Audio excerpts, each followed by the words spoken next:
نحمده ونصلي على رسوله الكريم اما بعد فاعوذ بالله من الشيطان الرجيم بسم الله الرحمن الرحيم ومن الناس من يقول آمنا بالله وباليوم الآخر وما هم بمؤمنين يخادعون الله والذين آمنوا وما يخدعون إلا أنفسهم وما يشعرون في قلوبهم مرض فزادهم الله مرضا ولهم عذاب أليم بما كانوا يكذبون وإذا قيل لهم لا تفسدوا في الأرض قالوا إنما نحن مصلحون ألا إنهم هم المفسدون ولكن لا يشعرون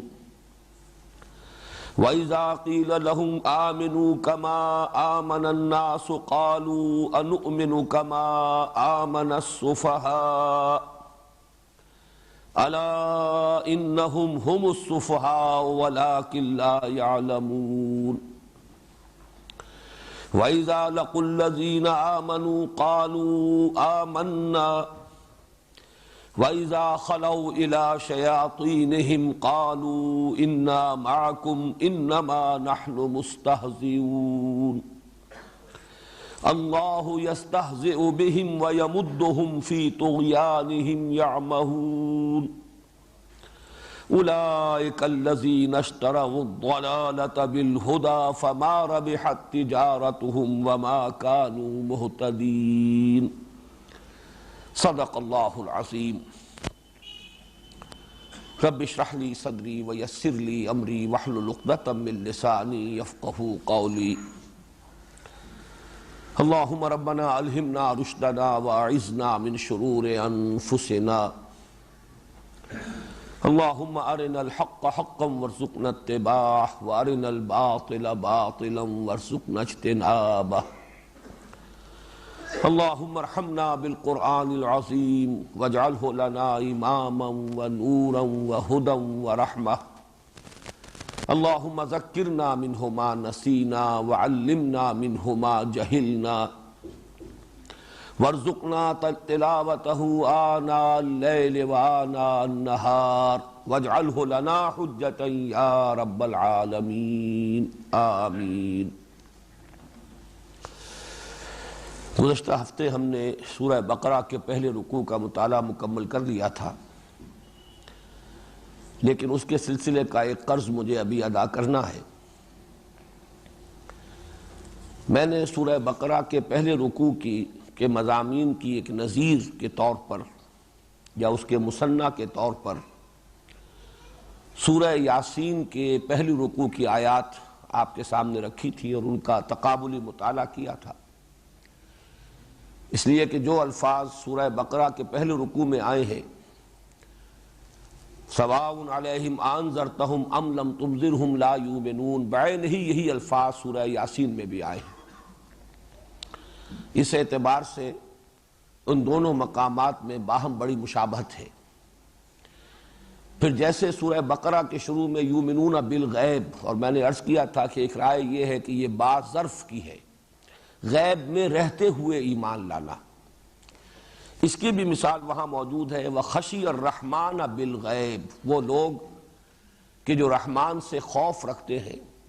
رحمان کا خوف رکھتے ہیں اس کے باوجود کہ غیب میں ہے۔ تو یہ چند چیزیں ایسی تھیں کہ جو ان دونوں مقامات کے مابین مشترک ہے، لیکن واقعہ یہ ہے کہ سورہ بقرہ کی ابتدائی 5 آیات کا مثنیٰ قرآن حکیم میں سورہ لقمان کی ابتدائی 5 آیات ہیں، اور وہاں حسن اتفاق یہ بھی ہے کہ جیسے سورہ بقرہ کا آغاز ہوا ہے حروف مقطعات الف لام میم سے، ویسے ہی سورہ لقمان کا آغاز بھی الف لام میم سے ہوتا ہے۔ میں وہ آیات آپ کو سنا رہا ہوں، اس سے آپ کو اندازہ ہوگا کتنی گہری مشابہت ہے سورہ بقرہ کی ابتدائی 5 آیات اور سورہ لقمان کی ابتدائی 5 آیات میں۔ مجھے امید ہے کہ سورہ بقرہ کی وہ 5 آیات تو آپ میں سے اکثر کو یاد ہوں گی۔ سورہ لقمان کی ابتدائی 5 آیات کی سماعت فرمائیے۔ الف لام میم تلک آیات الکتاب الحکیم ہدی ورحمۃ للمحسنین الذین یقیمون الصلاة ویؤتون الزکاة وہم بالآخرۃ ہم یوقنون اولئک علی ھدی من ربہم واولئک ھم المفلحون۔ آپ نے نوٹ کیا کہ وہاں بھی اولئک ھم المفلحون پر ختم ہوئی 5ویں آیت، یہاں بھی اولئک علی ھدی من ربہم واولئک ھم المفلحون، جو کہ تو وہی الفاظ یہاں بھی، حروف مقطعات بھی وہی ہیں۔ وہاں آغاز میں ذالک الکتاب لا ریب فیہ، یہاں فرمایا تلک آیات الکتاب الحکیم، یہ آیات ہے اس کتاب کی جو حکمت بھری ہے، محکم ہے، پختہ ہے۔ اور بہت دلچسپی کا ہے یہ تقابلی مطالعہ، وہاں فرمایا ھدی للمتقین، یہاں فرمایا ھدی ورحمۃ للمحسنین۔ یہ احسان کا درجہ بلند ترین درجہ ہے، اسلام، ایمان، احسان۔ تقویٰ در حقیقت وہ روح باطنی ہے کہ جو ان تینوں مدارج پر، تینوں مراحل پر اگر موجود ہے تو حقیقتاً اسلام اسلام ہے، ایمان ایمان ہے، احسان احسان ہے۔ لیکن یہ کہ بلند ترین درجہ جو ہے وہ احسان ہے۔ یہاں متقین کے بجائے چونکہ محسنین فرمایا، لہذا محض ہدایت کے لفظ پر کفایت نہیں کی، ھدی ورحمۃ للمحسنین۔ اس کے بعد الذین یقیمون الصلاۃ، اور وہاں تھا ومما رزقناہم ینفقون، یہاں ہے الذین یقیمون الصلاۃ ویؤتون الزکاۃ، گویا کہ وہاں انفاق، یہاں زکوٰۃ کی جو اصطلاح ہے وہ لے آئی گئی۔ وبالآخرۃ ہم یوقنون، بعین ہی یہ الفاظ سورہ بقرہ کے آغاز میں بھی ہے، ابتدائی 5 آیات میں۔ البتہ خاص طور پر میں نوٹ کرانا چاہتا ہوں کہ سورہ بقرہ کی ابتدائی 5 آیات کا ایک مضمون وہ ہے جو ان میں بالکل نہیں ہے، سورہ لقمان کی ان آیات میں۔ الذین یؤمنون بما انزل الیک وما انزل من قبلک، یہ جو سورہ بقرہ میں الفاظ آئے ہیں اور یہاں نہیں آئے، اس کا سبب نوٹ کر لیجئے کہ یہ مکی صورت ہے، سورہ لقمان، اور ظاہر بات ہے کہ اہل مکہ کو جو دعوت دی جا رہی تھی وہ حضور صلی اللہ علیہ وسلم پر ایمان لانے کی دعوت، اور وہ چونکہ آپ سے پہلے کی کسی کتاب پر ایمان نہیں رکھتے تھے، لہذا اس کے تذکرے کی چندہ ضرورت نہیں تھی، محض حضور صلی اللہ علیہ وسلم پر ایمان لے آنا اور قرآن حکیم پر ایمان لے آنا ان کے لیے کفایت کرتا تھا۔ سورہ بقرہ میں نے عرض کیا تھا کہ یہ سورۃ الامتین ہے، اس کا نصف اول جو ہے اس میں خطاب تمام تر جو ہے وہ اہل کتاب بالخصوص یہود سے ہے، چاہے صراحتاً ہے اور چاہے اشارتاً ہے، لیکن خطاب کا رخ جو ہے وہ یہود کی طرف ہے، اور ان کے ضمن میں یہ کہنے کی ضرورت ہے والذین یؤمنون بما انزل الیک وما انزل من قبلک، یہ در حقیقت انہی پر تعریض ہو رہی ہے کہ یہ جو محمد پر ایمان لانے والے ہیں صلی اللہ علیہ وسلم، اور جنہوں نے استفادہ کیا ہے قرآن حکیم کی ہدایت سے، ان میں وہ تنگ نظری نہیں ہے کہ صرف اسی کو مانے کہ جو نازل کیا گیا محمد پر صلی اللہ علیہ وسلم،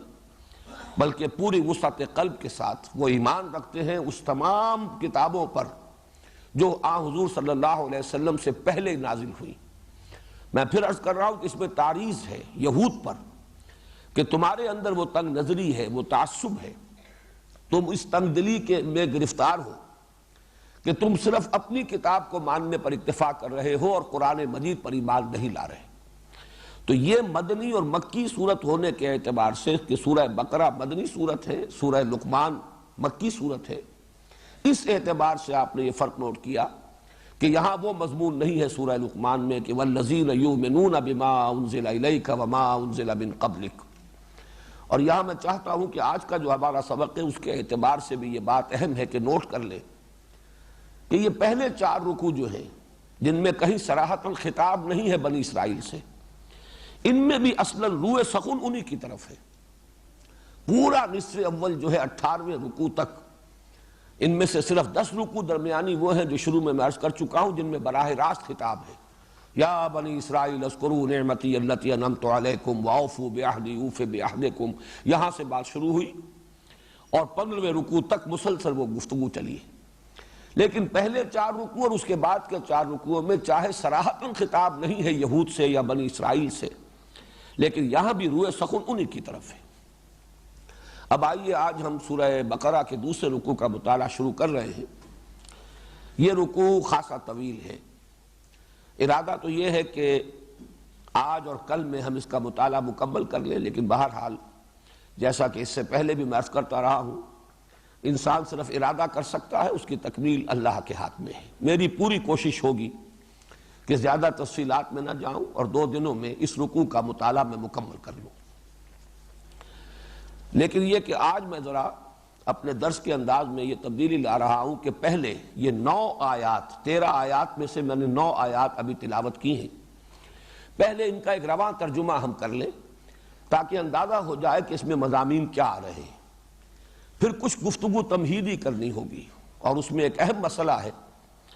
کہ یہاں کچھ لوگوں کا ذکر ہے لیکن انہیں باقاعدہ معین نہیں کیا گیا کہ وہ کون لوگ ہیں۔ اس کے لیے غور کرنا پڑے گا، جو باتیں کہی جا رہی ہیں ان سے اسی کے حوالے سے معین کرنا ہوگا کہ یہاں خطاب کن سے ہو رہا ہے۔ وَمِنَ النَّاسِ مَن يَقُولُ آمَنَّا بِاللَّهِ وَبِالْيَوْمِ الْآخِرِ وَمَا هُم بِمُؤْمِنِينَ، اور لوگوں میں سے بعض وہ بھی ہیں جو کہتے ہیں ہم ایمان لے آئے اللہ پر اور یوم آخر پر، اور دوسرا ترجمہ یہ ہو سکتا ہے ہم ایمان رکھتے ہیں اللہ پر اور یوم آخر پر۔ یہ دونوں ترجمے میں اس لیے بیان کر رہا ہوں کہ 2 رائیں مختلف ہے کہ یہاں خطاب کن سے ہو رہا ہے، تو یہ دونوں ترجمے ان 2 راؤں سے مطابقت رکھنے والے ہیں۔ وَمِنَ النَّاسِ مَن يَقُولُ آمَنَّا بِاللَّهِ وَبِالْيَوْمِ الْآخِرِ، اور لوگوں میں سے کچھ وہ بھی ہیں، بعض وہ بھی ہیں جو کہتے ہیں کہ ہم ایمان رکھتے ہیں اللہ پر اور یوم آخر پر، یا ہم ایمان لے آئے اللہ پر اور یوم آخر پر۔ وما ہم بمومنین، درا حال ہے کہ وہ مومن نہیں ہیں۔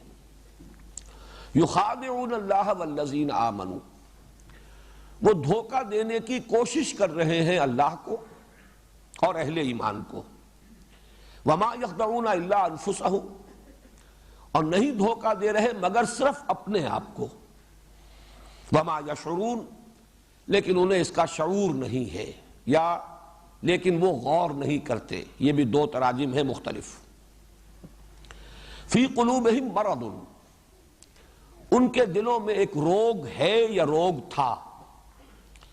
فی قلوبہم مرض، ایک روگ، ایک مرض، ایک بیماری۔ فزادہم اللہ مرضا، تو بڑھا دیا ان کے لیے اللہ نے ان کے مرض کو، اضافہ کر دیا ان کی بیماری میں، ان کے روگ میں۔ وَلَهُمْ عَذَابٌ أَلِيمٌ بِمَا كَانُوا يَكْذِبُونَ، اور ان کے لیے ہے دردناک عذاب بسبب اس جھوٹ کے جو وہ بولتے رہے، یا دوسرا ترجمہ ہے بسبب اس جھوٹ کے جو وہ کہتے رہے۔ اس کے بھی میں بعد میں وضاحت کروں گا کہ یہ 2 ترجمے کیوں بیان کر رہا ہوں۔ وَإِذَا قِيلَ لَهُمْ لَا تُفْسِدُوا فِي الْأَرْضِ، اور جب ان سے کہا جاتا ہے مت فساد مچاؤ زمین میں، قالوا انما نحن مصلحون، وہ کہتے ہیں کہ ہم تو اصلاح کرنے والے ہیں، مصلحین ہیں۔ الا انہم هم المفسدون، آگاہ ہو جاؤ یقیناً وہی مفسد ہے، ولکن لا یشعرون، لیکن انہیں اس کا شعور نہیں ہے، وہ اس کی سمجھ نہیں رکھتے، انہیں اس کا احساس نہیں ہے۔ وَإِذَا قِيلَ لَهُمْ آمِنُوا كَمَا آمَنَ النَّاسُ، اور جب ان سے کہا جاتا ہے ایمان لاؤ جیسے کہ ایمان لائے دوسرے لوگ، یا جیسے کہ ایمان لائے سب لوگ، قَالُوا وَنُؤْمِنُ كَمَا آمَنَ السُّفَهَاءُ، وہ کہتے ہیں کہ کیا ہم ایمان لائیں جیسے کہ احمق لوگ ایمان لائے ہیں، ناسمجھ لوگ، بے وقوف لوگ ایمان لائے ہیں۔ الا انہم هم المفسدون، آگاہ ہو جاؤ، سن رکھو، یقیناً وہی مفسد ہیں، ولکن لا یشعرون، وہی بے وقوف ہیں، وہی احمق ہیں، وہی ناسمجھ ہیں، ولکن لا یعلمون، لیکن وہ علم نہیں رکھتے۔ وَإِذَا لَقُوا الَّذِينَ آمَنُوا قَالُوا آمَنَّا، اور جب ان کی ملاقات ہوتی ہے یا وہ ملاقات کرتے ہیں اہل ایمان سے تو کہتے ہیں ہم ایمان رکھتے ہیں یا ہم ایمان لے آئے۔ وَإِذَا خَلَوْا إِلَىٰ شَيَاطِینِهِمْ،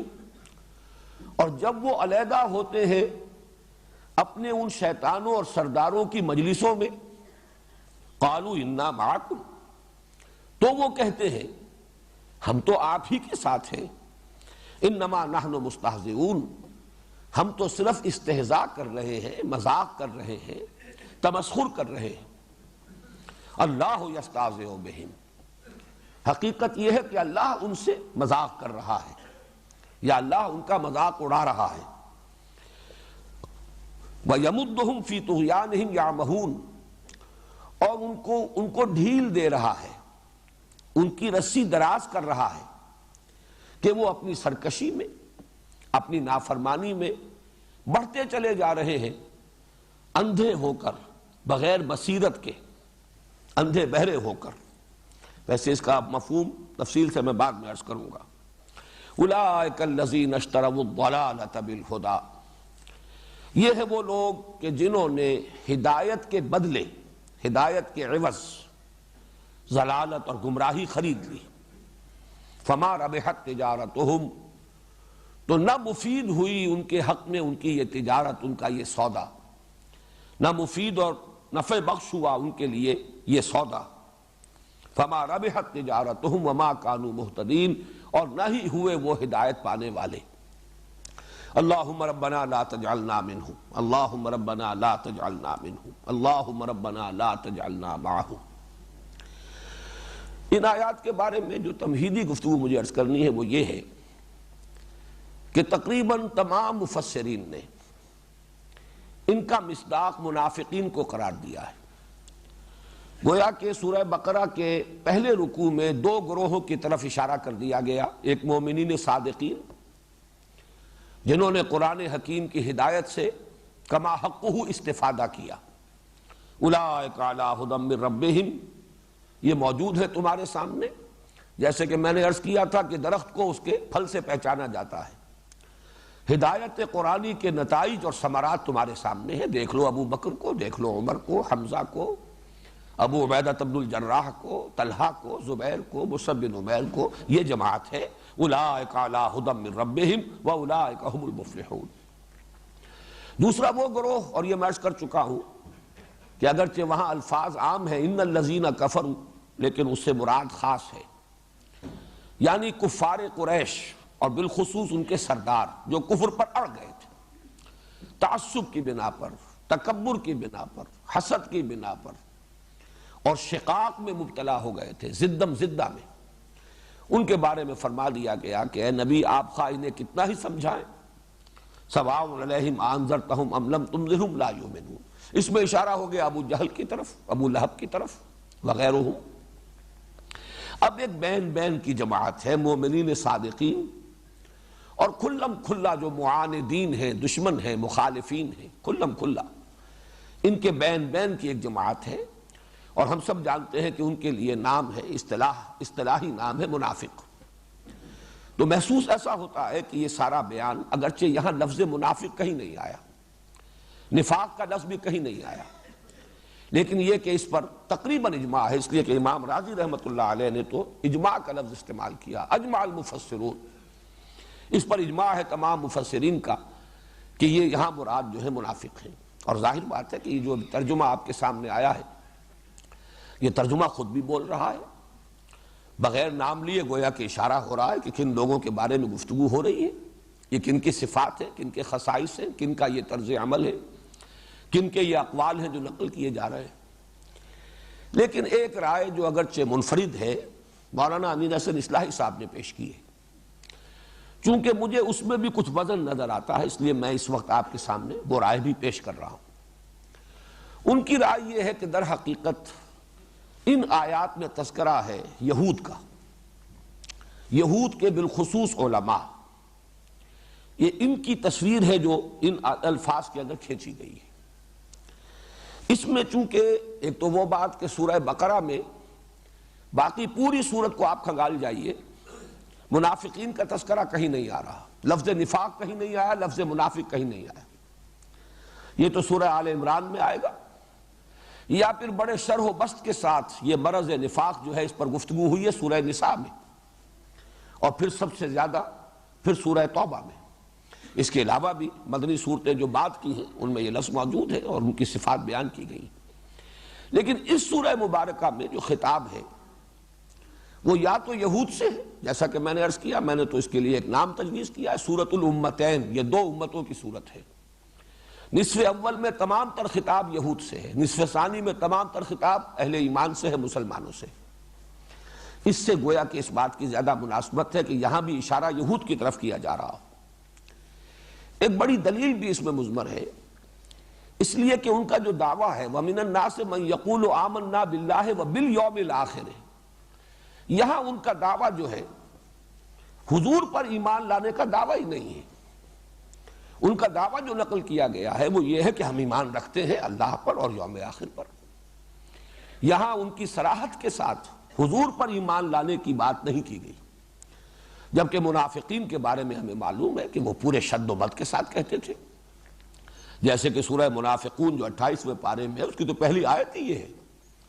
اذا جاءک المنافقون قالوا نشهد انک لرسول اللہ واللہ یعلم انک لرسولہ واللہ یشہد ان المنافقین لکاذبون. جب یہ منافق آپ کے پاس آتے ہیں اور وہ کہتے ہیں کہ ہم گواہی دیتے ہیں، ہم اس پر شہادت دے رہے ہیں کہ آپ اللہ کے رسول ہیں،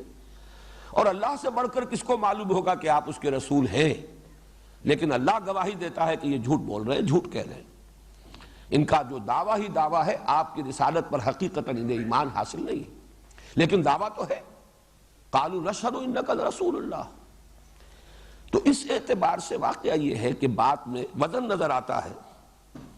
اس لیے کہ آگے چل کر ہم 16ویں رکوع میں وہ جو میں نے عرض کیا ہے پہلے 4 رکوع تمہیدی، پھر 10 رکوعوں کے اندر براہ راست خطاب ہے بنی اسرائیل سے، پھر 4 رکوع تحویلی کہہ لیجئے. تحویل قبلہ در حقیقت اس کا اصل مرکزی مضمون ہے، اور جو علامت بنا اس کی کہ ایک امت معزول کر دی گئی، اس کا دور ختم ہوا. دوسری امت محمد صلی اللہ علیہ وسلم جو نئے قبلے کے گرد اب اس کا تنظیم ہو رہی ہے، اب وہ اس مقام پر فائز ہوئی جس پر 2000 برس تک بنی اسرائیل رہے تھے. اس میں الفاظ آئے ہیں 16ویں رکوع میں فَإِنْ آمَنُوا بِمِثْلِ مَا آمَنْتُمْ بِهِ فَقَدْ اهْتَدَوْا وَإِنْ تَوَلَّوْا فَإِنَّمَا هُمْ فِي شِقَاقٍ فَسَيَكْفِيكَهُمُ اللَّهُ وَهُوَ السَّمِيعُ الْعَلِيمُ. اگر وہ ایمان لائے اس طور سے جس طور سے کہ اے مسلمانوں تم ایمان لائے، تمہارا ایمان اللہ پر بھی ہے، آخرت پر بھی ہے، اور سب سے بڑھ کر محمد رسول اللہ پر ہے صلی اللہ علیہ وسلم. جیسا کہ میں نے حقیقت ایمان سے متعلق اپنے خطبات میں وضاحت کی تھی کہ اصولی اعتبار سے، علمی اعتبار سے، نظری اعتبار سے اصل ایمان باللہ ہے. ایمان بالرسول یا ایمان بالرسالت اور ایمان بالآخرہ یا ایمان بالمعاد، یہ دونوں فروع ہیں، یہ شاخیں ہیں ایمان باللہ کی. ایک اللہ تعالیٰ کی صفت ہدایت کی توسیع ہے، ایکسٹینشن ہے. رسالت کیا ہے؟ اللہ کی صفت ہدایت کی توسیع. اور ایک اللہ کی صفت عدل کا ظہور ہے. آخرت کیا ہے؟ اللہ کی صفت عدل کا ظہور. اسی لیے ایمان مجمل میں صرف اللہ پر ایمان کا ذکر ہے. آمنت باللہ کما ہوا باسمائہ و صفاتہ وقبلت جمیع احکامہ اقرار باللسان و تصدیق بالقلب. کسی اور شے کا ذکر ہی نہیں. اسی طریقے سے عملی اعتبار سے، انسان کے رویے کے درست ہونے کے اعتبار سے اہم ترین ایمان ہے ایمان بالآخرہ. آخرت پر یقین ہوگا تو آدمی سیدھا رہے گا، بولنے سے پہلے تولے گا اور کوئی عمل کرنے سے پہلے سوچے گا کہ میرے لیے جائز ہے یا نہیں. اسی طریقے سے جہاں تک قانونی ایمان کا تعلق ہے، اصل ایمان ہے ایمان بالرسول. ایمان باللہ بھی وہی معتبر ہوگا جو اللہ کے ان اسماء و صفات کے ساتھ ہو جس کی خبر رسول نے دی ہے. ایمان بالآخرت بھی وہی معتبر ہوگا جو ان تمام تفاصیل کے ساتھ ہو جن کا علم انسان کو نبوت اور رسالت کے ذریعے ہی ہو سکتا ہے. بعث بعد الموت، حشر و نشر، حساب کتاب، جزا و سزا، جنت و دوزخ، ان کی تفاصیل. ظاہر بات ہے کہ یہ تو نبوت ہی کے ذریعے سے اور رسالت ہی کے ذریعے سے یہ باتیں انسان کے علم میں آ سکتی. اس اعتبار سے نوٹ کیجئے کہ یہ جو کہا گیا فَإِنْ آمَنُوا بِمِثْلِ مَا آمَنْتُمْ بِهِ، اور ظاہر بات ہے کہ وہاں ساری گفتگو اہل کتاب کے بارے میں ہو رہی ہے. قولوا آمنا باللہ وما انزل الینا وما انزل الی ابراہیم واسماعیل واسحاق ویعقوب والاسباط وما اوتی موسیٰ وعیسیٰ وما اوتی النبیون من ربہم لا نفرق بین احد منہم ونحن لہ مسلمون فإن آمنوا بمثل ما آمنتم بہ فقد اہتدوا۔ تو اس سے در حقیقت ثابت ہو رہا ہے کہ اس پورے نصف اول میں سارا جو روح سخن ہے وہ در حقیقت یہود کی طرف ہے۔ بہرحال اس اعتبار سے مجھے مولانا اصلاحی صاحب کی رائے میں کچھ وزن نظر آیا ہے، اور میرے نزدیک یہ دونوں در حقیقت آپس میں ریکنسائل کرتے ہیں یہ دونوں موقف، اور وہ ریکنسیلیشن ہوگی اس اصول کے حوالے سے جو میں تعارف قرآن کے ضمن میں عرض کر چکا ہوں کہ قرآن کی ایک تعویل خاص ہے، ایک تعویل عام ہے۔ تعویل خاص یہ ہے کہ آپ ان آیات کو خاص کانٹیکسٹ جن میں وہ نازل ہوئی ہیں، وہ حالات کیا تھے، مخاطب کون تھے، اس وقت کی کیفیات کیا تھی، اس میں رکھ کر، اس فریم آف ریفرنس میں رکھ کر ان پر غور کریں۔ اور تعویل عام وہ ہے جس کے لیے اصول یہ ہے کہ الاعتبار لعموم اللفظ لا لخصوص سبب، خصوص سبب کے اعتبار سے نہیں اعتبار کیا جائے گا، بلکہ یہ کہ اصل میں تو الفاظ پر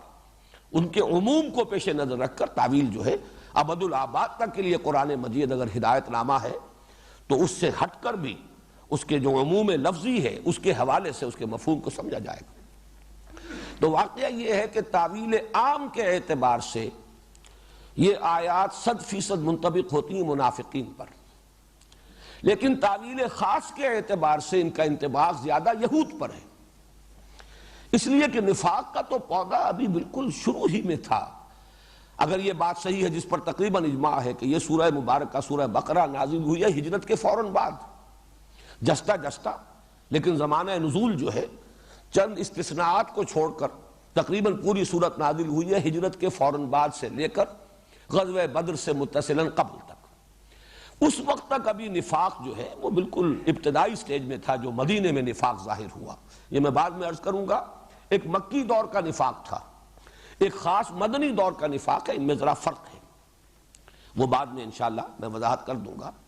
لیکن یہ جو پنیری کہنا چاہیے، ابھی نفاق کی تو پنیری تھی،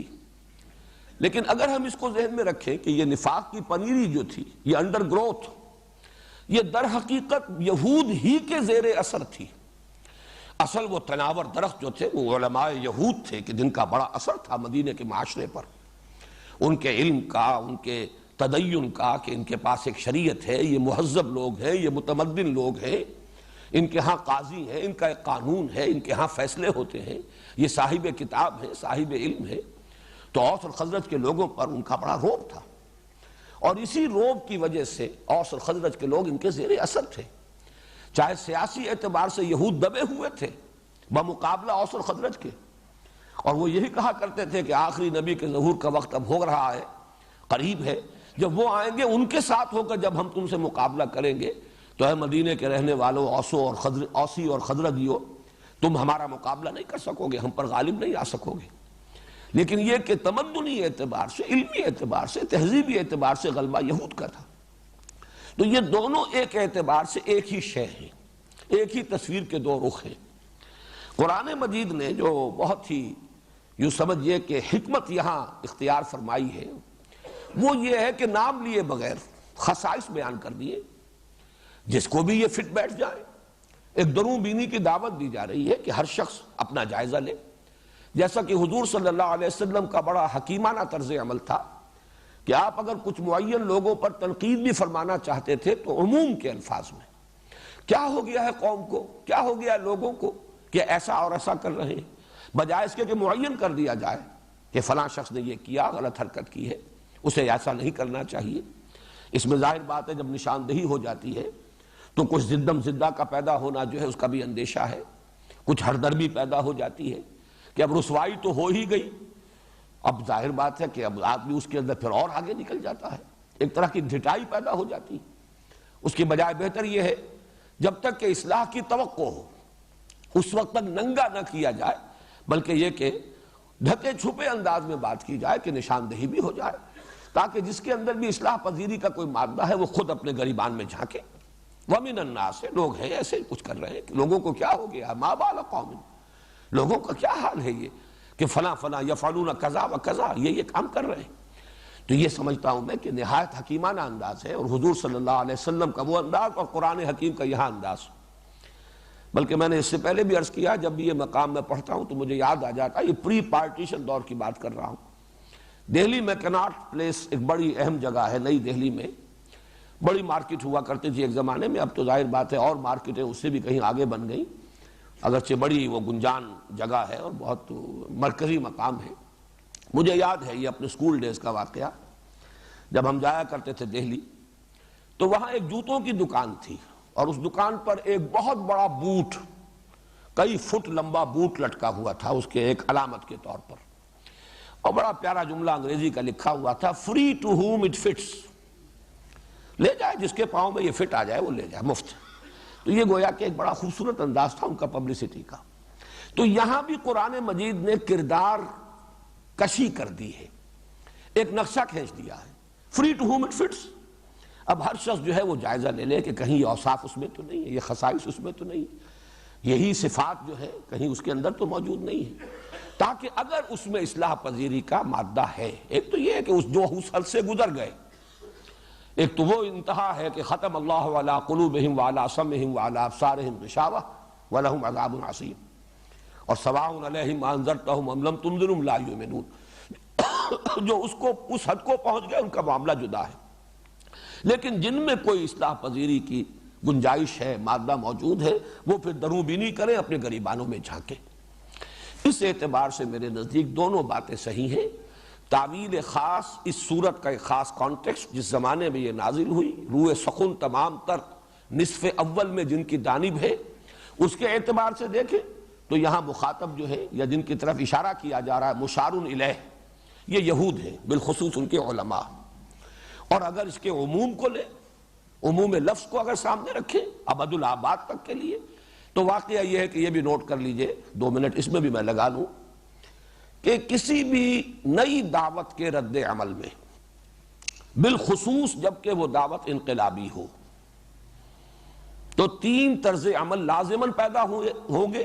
ہمیشہ ہوئے ہیں اور آئندہ بھی ہمیشہ ہوں گے۔ ایک وہ لوگ جو اس دعوت کو اس کی فیس ویلیو پر قبول کرتے ہیں، کھلے دل کے ساتھ، پوری ہمت کے ساتھ، جرات کے ساتھ، بات صحیح ہے لہذا ہم قبول کرتے ہیں، اور قبول بھی کرتے ہیں اس انداز میں کہ ہر چہ باد آباد ماں کشتی درا بنداختے، اب جو ہو سو ہو،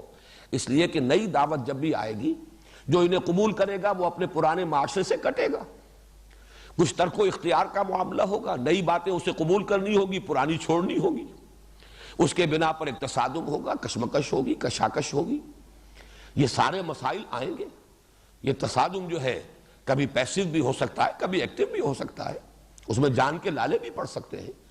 لیکن یہ کہ کچھ لوگ ہوتے ہیں کہ جب ایک مرتبہ قدم رکھ دیا، ہر چہ باد آباد ماں کشتی درا بنداختے، اب جو ہو سو ہو، ہم نے تو اپنی کشتی پانی میں ڈال دی ہے، اب یہ کشتی تیرے گی تو ہم بھی تیریں گے، یہ ڈوبے گی تو ہم بھی ڈوبیں گے۔ ہم نے اپنے آپ کو اس کشتی سے وابستہ کر دیا۔ کچھ لوگ وہ ہوتے ہیں جو اپنی پرانی عصبیت پر اور تعصب پر اڑ جاتے ہیں، کھلم کھلا وہ مقابلہ کرتے ہیں، مخالفت کرتے ہیں، ان کا عناد اور شقاق بالکل سامنے کی شے ہوتا ہے، سامنے سے وار کرتے ہیں،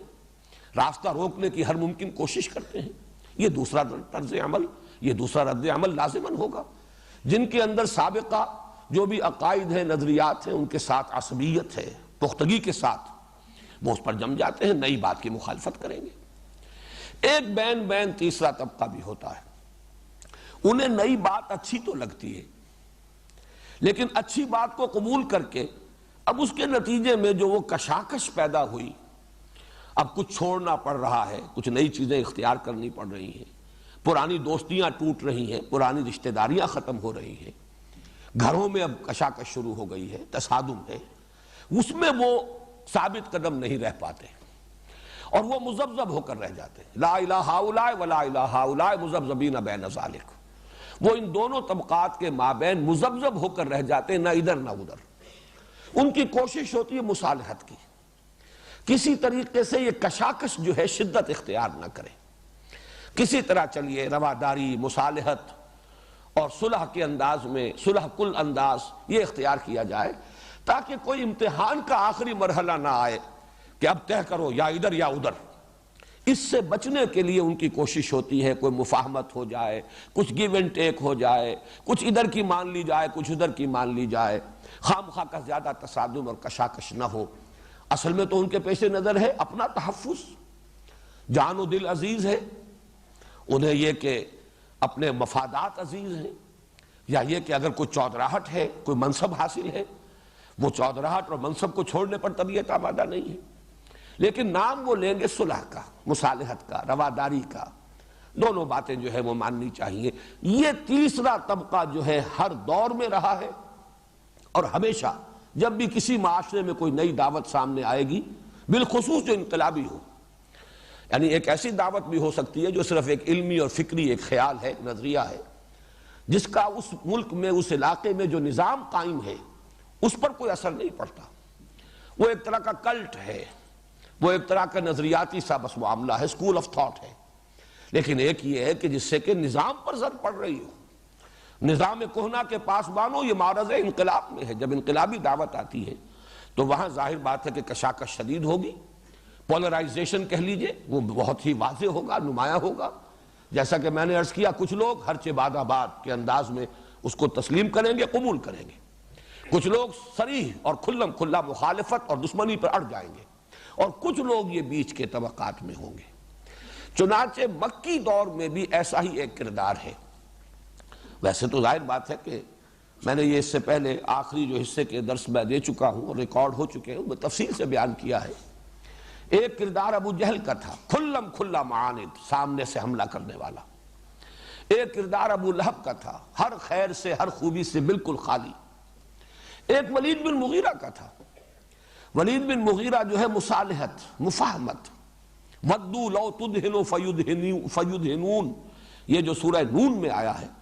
اور اللہ تعالیٰ کا سب سے زیادہ غضب اس تیسرے کردار پر بھڑکا ہے۔ فلا تطع المکذبین ودوا لو تدہن فیدہنون ولا تطع کل حلاف مہین ہماز مشاء بنمیم مناع للخیر معتد اثیم عتل بعد ذلک زنیم ان کان ذا مال وبنین اذا تتلی علیہ آیاتنا قال اساطیر الاولین سنسمہ علی الخرطوم۔ بڑے سخت الفاظ ہیں، مذمت کے لیے بھی بہت ہی اسٹرانگ ورڈز ہیں جو قرآن نے استعمال کیے ہیں، اور تقریباً اجماع اس پر کہ یہ ولید بن مغیرہ کا کردار ہے۔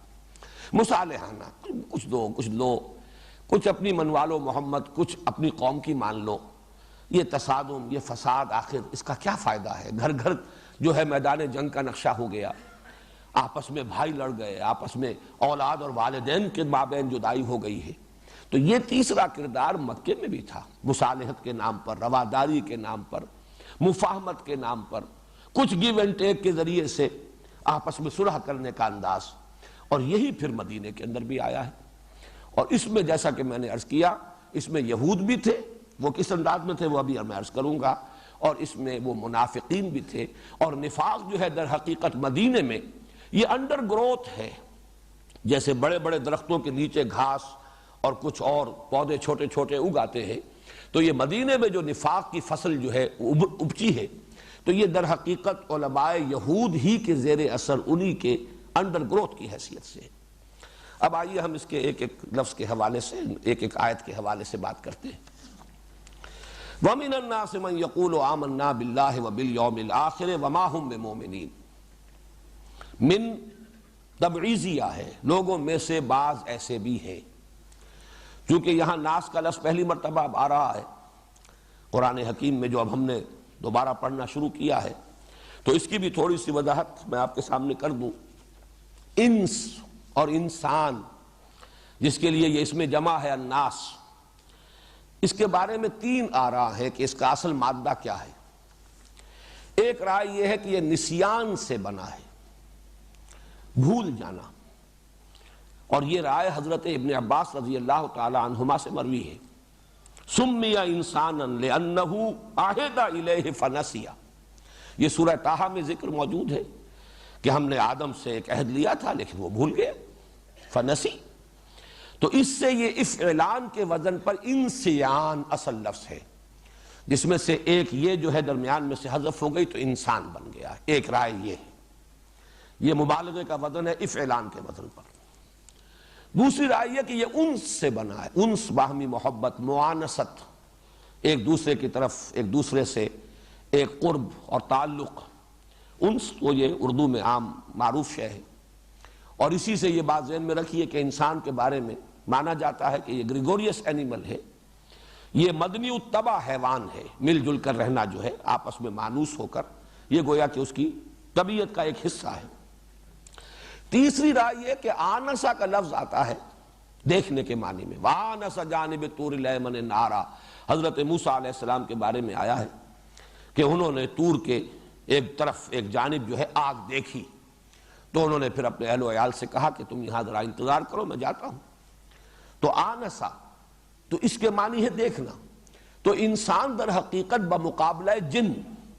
جن کا مادہ ہی جیم نون نون یہ آتا ہے مخفی شے کے لیے، وہ چونکہ غیر مرئی مخلوق ہے، نظر نہیں آتے، اس لیے وہ جن کہلاتے ہیں۔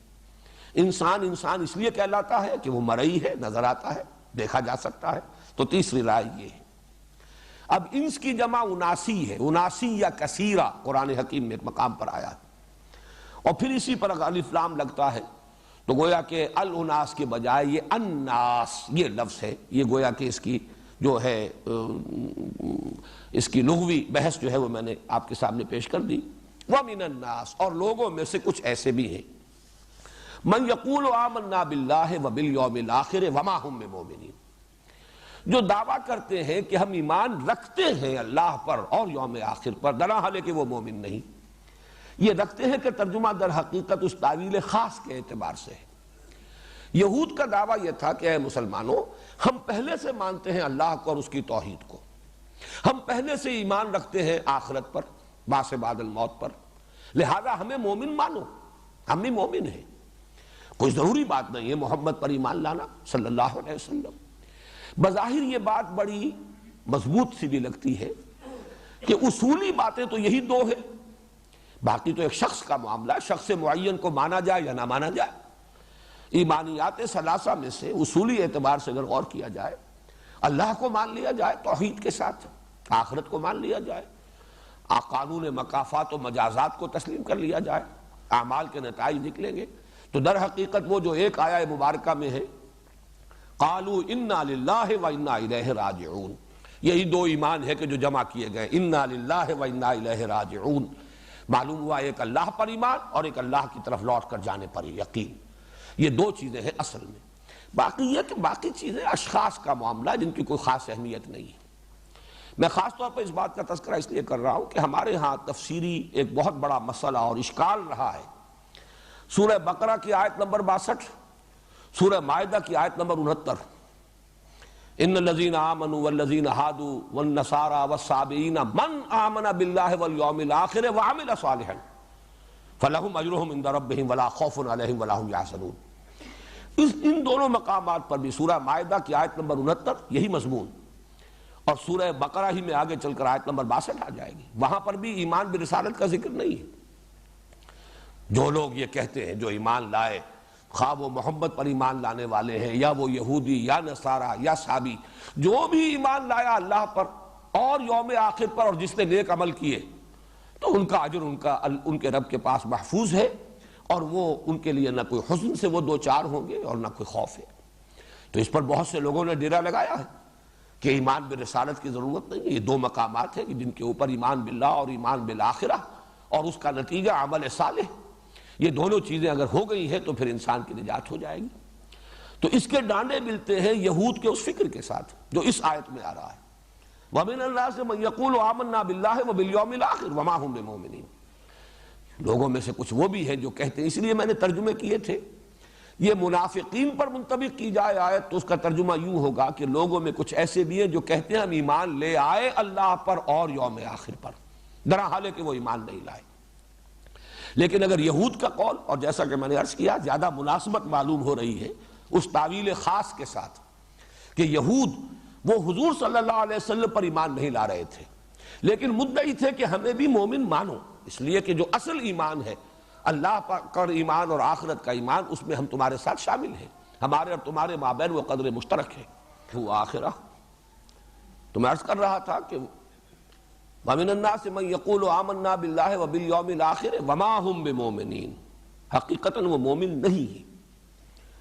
اب اس پر دونوں پر انطباق کیا جا سکتا ہے، منافق بھی حقیقی ایمان سے محروم تھے، اور یہ بھی جو مدعی تھے کہ ہمیں بھی تسلیم کرو کہ ہم مومن ہیں،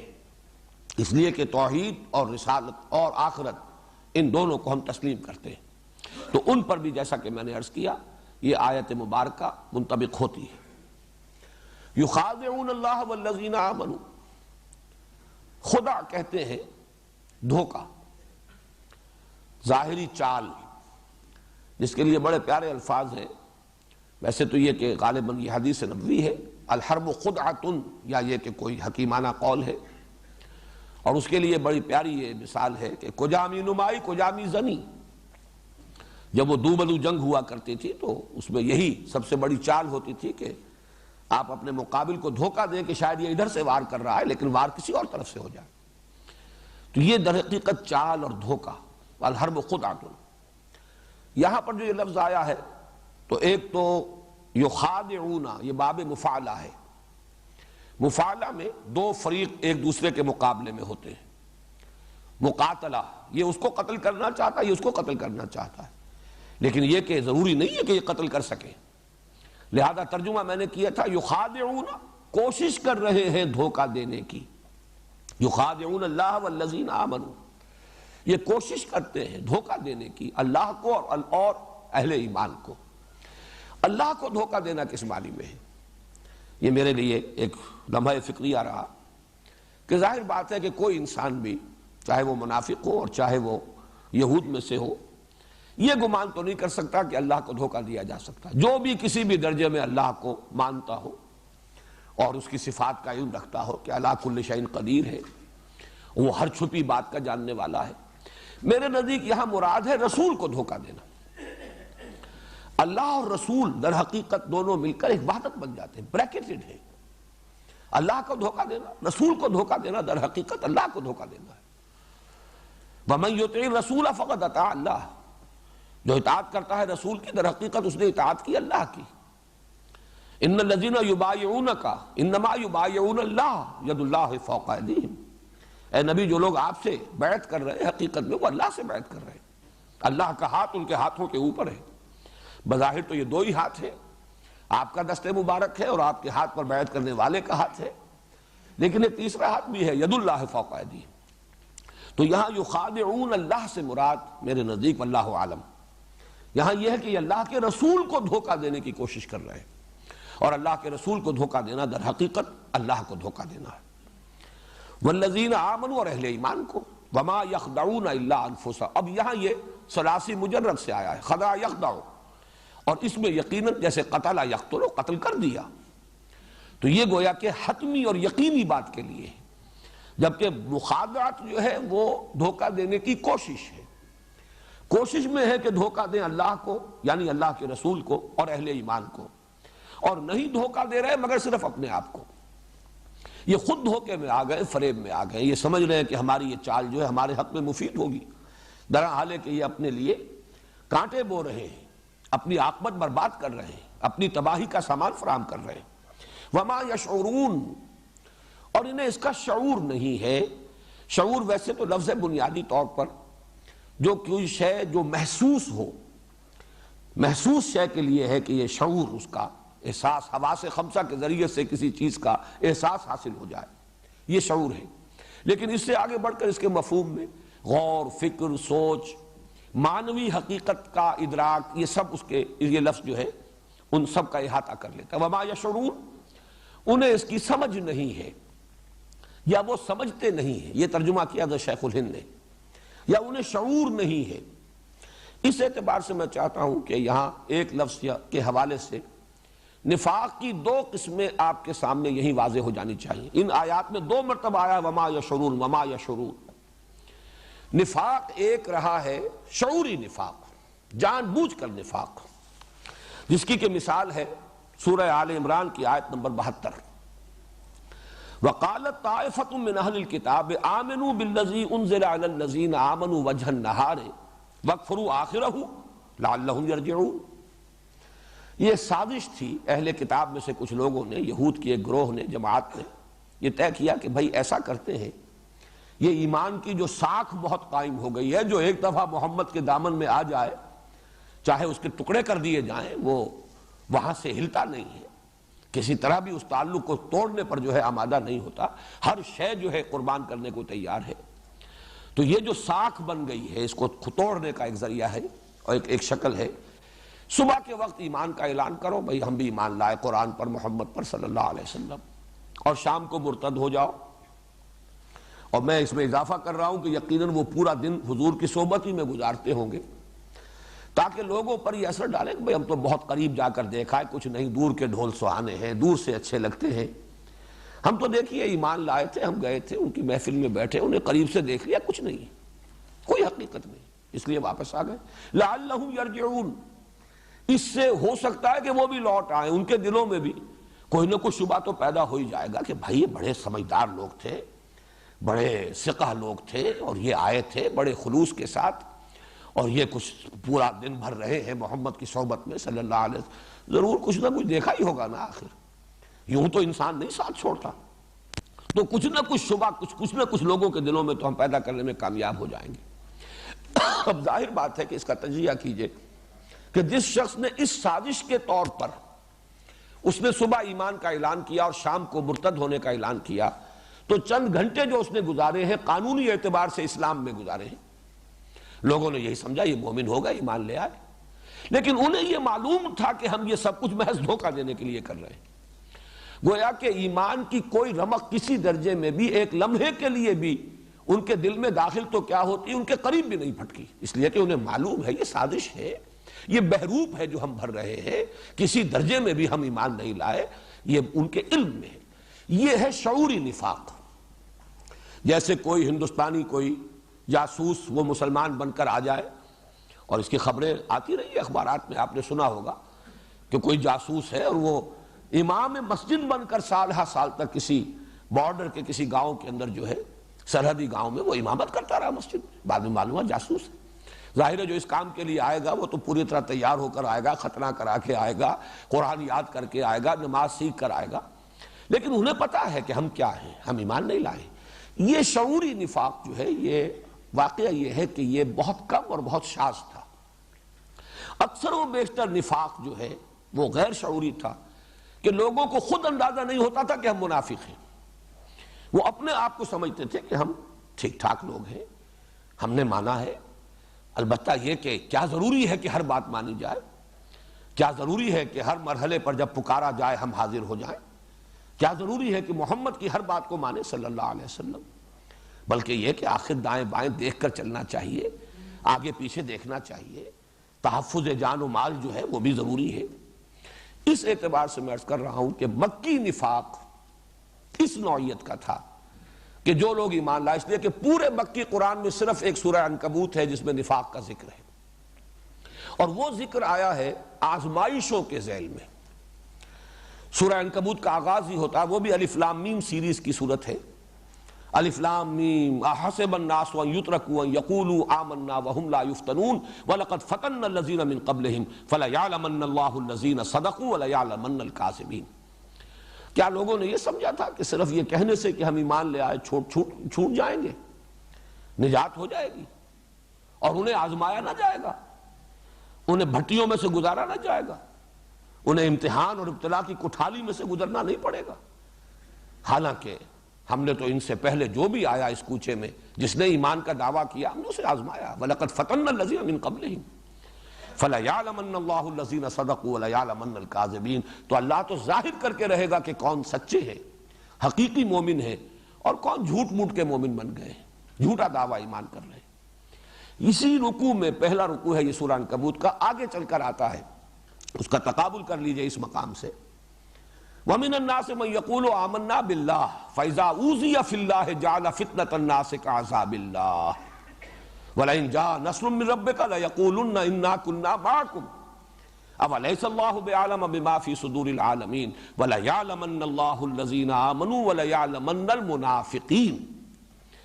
پورے مکی قرآن میں مکی صورتوں میں صرف یہ ایک مقام ہے جہاں لفظ منافق آیا ہے، لوگوں میں سے کچھ ایسے بھی ہیں جو دعویٰ تو کر بیٹھتے ہیں ہم ایمان لائے اللہ پر، لیکن جب اللہ کی راہ میں اب ایذا پہنچتی ہے، تکلیف آتی ہے، مصیبت آتی ہے، امتحان اور آزمائش کی بھٹی میں سے گزرنا پڑتا ہے، تو وہ لوگوں کی طرف سے ڈالی ہوئی آزمائش سے ایسے گھبرا اٹھتے ہیں جیسے اللہ کے عذاب سے، پسپائی اختیار کرتے ہیں، حوصلے جواب دے جاتے ہیں، اعصاب ڈھیلے پڑ جاتے ہیں۔ فرمایا اور اگر تیرے رب کی مدد آ جائے وَلَئِن جَاءَ نَصْرٌ مِّن رَّبِّكَ لَيَقُولُنَّ إِنَّا كُنَّا مَعَكُمْ، اگر سہولت کا وقت آ جائے تو یہی لوگ پھر آ کھڑے ہوں گے اور کہیں گے ہم بھی آپ کے ساتھ تھے، مال غنیمت میں سے تو ہمیں بھی حصہ ملنا چاہیے۔ أَوَلَيْسَ اللَّهُ بِأَعْلَمَ بِمَا فِي صُدُورِ الْعَالَمِينَ، تو کیا اللہ تعالیٰ خوب واقف نہیں اس سے کہ جو لوگوں کے سینوں کے اندر ہے، جہان والوں کے سینوں کے اندر پنہا۔ وَلَيَعْلَمَنَّ اللَّهُ الَّذِينَ آمَنُوا وَلَيَعْلَمَنَّ الْمُنَافِقِينَ، اور اللہ تعالیٰ تو ظاہر کر دے گا ان کو جو حقیقتاً مومن ہے، اور کھول دے گا، پردہ چاک کر دے گا ان کا کہ جو منافق ہے۔ یہ نفاق جو ہے، یہ یوں سمجھیے کہ ضعف ارادہ، قوت ارادی کی کمی۔ آدمی چلنا چاہتا ہے، ایک بات اچھی لگی ہے، بات اچھی ہے، صحیح ہے، دل گواہی دیتا ہے کہ حق ہے، چلو بھائی قبول کر لو، قبول کر لیا، لیکن اب آئی آزمائش، اب رشتے ٹوٹے، اب گھر سے نکالا جا رہا ہے، اب ماریں پڑ رہی ہیں، اب اعصاب ڈھیلے پڑ گئے، وہ عزیمت اور ہمت کی کمی، قوت ارادی کا ضعف، یہ ہے در حقیقت وہ چیز کہ جس کا تذکرہ کیا گیا ہے سورہ عنکبوت میں۔ مدینہ منورہ میں آ کر اس میں ایک اور شے کا اضافہ ہوا، جہاں شعوری نفاق بھی شروع ہو گیا، جیسے کہ اس مثال میں دے چکا ہوں، یعنی سازشی نفاق کہ محض دھوکہ دینے کے لیے ایمان کا اعلان کیا جائے، وہاں اس میں ایک اور چیز کا اضافہ ہوا۔ اب قبائلی سطح پر فیصلے ہو رہے تھے، ایک گھرانہ طے کرتا ہے کہ بھائی اب چلیو ایمان لے آؤ، ٹھیک ہے، جیسے کہ کہیں آخری دور میں جب کہ فتح آ گئی ہے، جب وقت آیا ہے، اور یدخلون الناس فی دین اللہ ورایت الناس یدخلون فی دین اللہ افواجا، فوج در فوج آئے ہیں، تو ظاہر بات ہے کہ ہر شخص کے دل میں وہ یقین والا ایمان تو نہیں داخل ہو گیا تھا۔ ایک قبیلے کی سطح پر طے کیا گیا کہ بھئی چلو اب ایمان لے آؤ چل کر، اب تو معاملہ ختم ہوا، اب اس نو یوز کنٹینیوئنگ ریزسٹنس، اب راستہ نہیں روکا جا سکتا محمد کا صلی اللہ علیہ وسلم۔ تو یقیناً اس وقت جو لوگ ایمان لاتے تھے ان میں مومن صادق بھی تھے، ان میں یقیناً منافق بھی ہوں گے کہ ٹھیک ہے اس وقت تو گردن جھکا لو، جب موقع آئے گا پھر دیکھیں گے۔ یہ گویا کہ وہ شعوری نفاق۔ اور کچھ ایسے لوگ بھی کہ جنہوں نے ٹھیک ہے بھائی سب بات تو اچھی ہے، چلو کوئی غلط بات تو ہے نہیں، بات تو ٹھیک ہے، دل گواہی دیتا ہے، فطرت کی بات ہے، ایمان لے آؤ۔ یہ لوگ کسی سنجیدہ فیصلے سے، انفرادی سطح پر سنجیدہ فیصلہ، سوچا سمجھا فیصلہ، یہ اور شے ہوتی ہے، اور ایک اجتماعی فیصلہ، ایک برادری کی سطح پر فیصلہ، ایک قبیلے کی سطح پر فیصلہ، اس میں شامل ہو جانا یہ دوسری بات ہے۔ اب ظاہر ہے کہ جب راستے کے اندر اب تکلیفیں آئیں گی، مصائب آئیں گے، تو پھر قدم ڈگمگائیں گے۔ تو یہ بھی ایک نفاق کی شکل تھی کہ جو مدینہ منورہ میں پیدا ہوئی۔ وہ سورہ حجرات کی آیت ذہن میں لے آئیے، قالت الاعراب آمنا قل لم تؤمنوا ولكن قولوا اسلمنا ولما يدخل الايمان في قلوبكم وان تطيعوا الله ورسوله لا يلدكم من اعمالكم شيئا ان الله غفور رحیم۔ یہ بدو کہتے ہیں ہم ایمان لے آئے، اے نبی ان سے کہیے تم ایمان نہیں لائے ہو، صرف یہ کہو کہ ہم مسلمان ہو گئے، ہم نے اطاعت قبول کر لی، ہم اسلام لے آئے، اور ابھی تک ایمان تمہارے دلوں میں داخل نہیں ہوا، لیکن اگر تم اللہ اور اس کے رسول کی اطاعت کرتے رہو گے، یعنی اگر دھوکہ تمہارے پیش نظر نہیں ہے، چاہے ایمان حقیقتاً ابھی دل میں داخل نہ ہوا ہو، لیکن اگر اطاعت کرو گے یہ ایمان بھی دل میں داخل ہو جائے گا، اس لیے کہ عمل سے بھی ایمان پیدا ہوتا ہے، اور اللہ تمہارے اعمال کے اجر و ثواب میں کوئی کمی نہیں کرے گا۔ لیکن جان لو حقیقی مومن کون ہے، انما المؤمنون الذین آمنوا باللہ ورسولہ ثم لم یرتابوا وجاہدوا باموالہم وانفسہم فی سبیل اللہ اولئک هم الصادقون۔ حقیقی مومن تو وہ ہے جو ایمان لائے اللہ پر اور اس کے رسول پر، پھر شک میں ہرگز نہیں پڑے، اور انہوں نے جہاد کیا اللہ کی راہ میں، کھپا دیے اپنے مال بھی اور اپنی جانیں بھی، صرف یہی ہے سچے مومن۔ تو یہ ہے در حقیقت نفاق کی مختلف صورتیں، جو وما یشعرون کے لفظ کے حوالے سے میں نے چاہا کہ یہیں پر واضح ہو جائے۔ فی قلوبہم مرض فزادہم اللہ مرضا ولہم عذاب علیم بما کانوا یکسبون۔ ان کے دلوں میں ایک روگ ہے بیماری ہے، اور اس بیماری کو معین نہیں کیا گیا وہ کون سی بیماری ہے۔ نوٹ کر لیجئے، یہود کا مرض اگر وہ تعویل خاص سامنے رکھیں کہ اس میں روح سخن یہود کی طرف ہے، تو وہ تکبر، ان کی ایک مذہبی چودراہٹ، اور تکبر ہی کا عکس ہے، اسی کا نتیجہ ہے حسد۔ یہ مقام ہم سے کیوں سلب ہوا؟ 2000 برس تک یہ ہمارا امتیازی مقام تھا، ہم تھے وحی اور نبوت کہ محبت ہم تھے، ہم پر، ہمارے اندر سے نبی اٹھتے رہے، کتابیں ہمیں دی گئیں، یہ چودراہٹ اور سیادت اس کے منصب پر ہم علماء اہل یہود ہم قائم، ہم فائز ہیں۔ آج یہ چیز ہم سے سلب کر کے دوسروں کو دے دی گئی، تو حسد، تو تکبر اور حسد در حقیقت ایک ہی تصویر کے دو رخ ہیں۔ ان کا مرض یہ تھا، اسی لیے یہاں پر لفظ مرض کو جو مبہم رکھا گیا، واضح نہیں کیا گیا۔ اور نفاق کا، منافقین کا اصل مرض کیا تھا؟ بزدلی، حب جان، حب مال، یا یوں کہیے حب دنیا۔ جان بھی عزیز ہے، مال بھی عزیز ہے، اسلام بھی عزیز ہے، لیکن یہ کہ اسلام کے لیے جان اور مال کی قربانی کھیلنا، یہ اس کے لیے تیار نہیں۔ ہو جائے کچھ، خود بخود ہو جائے،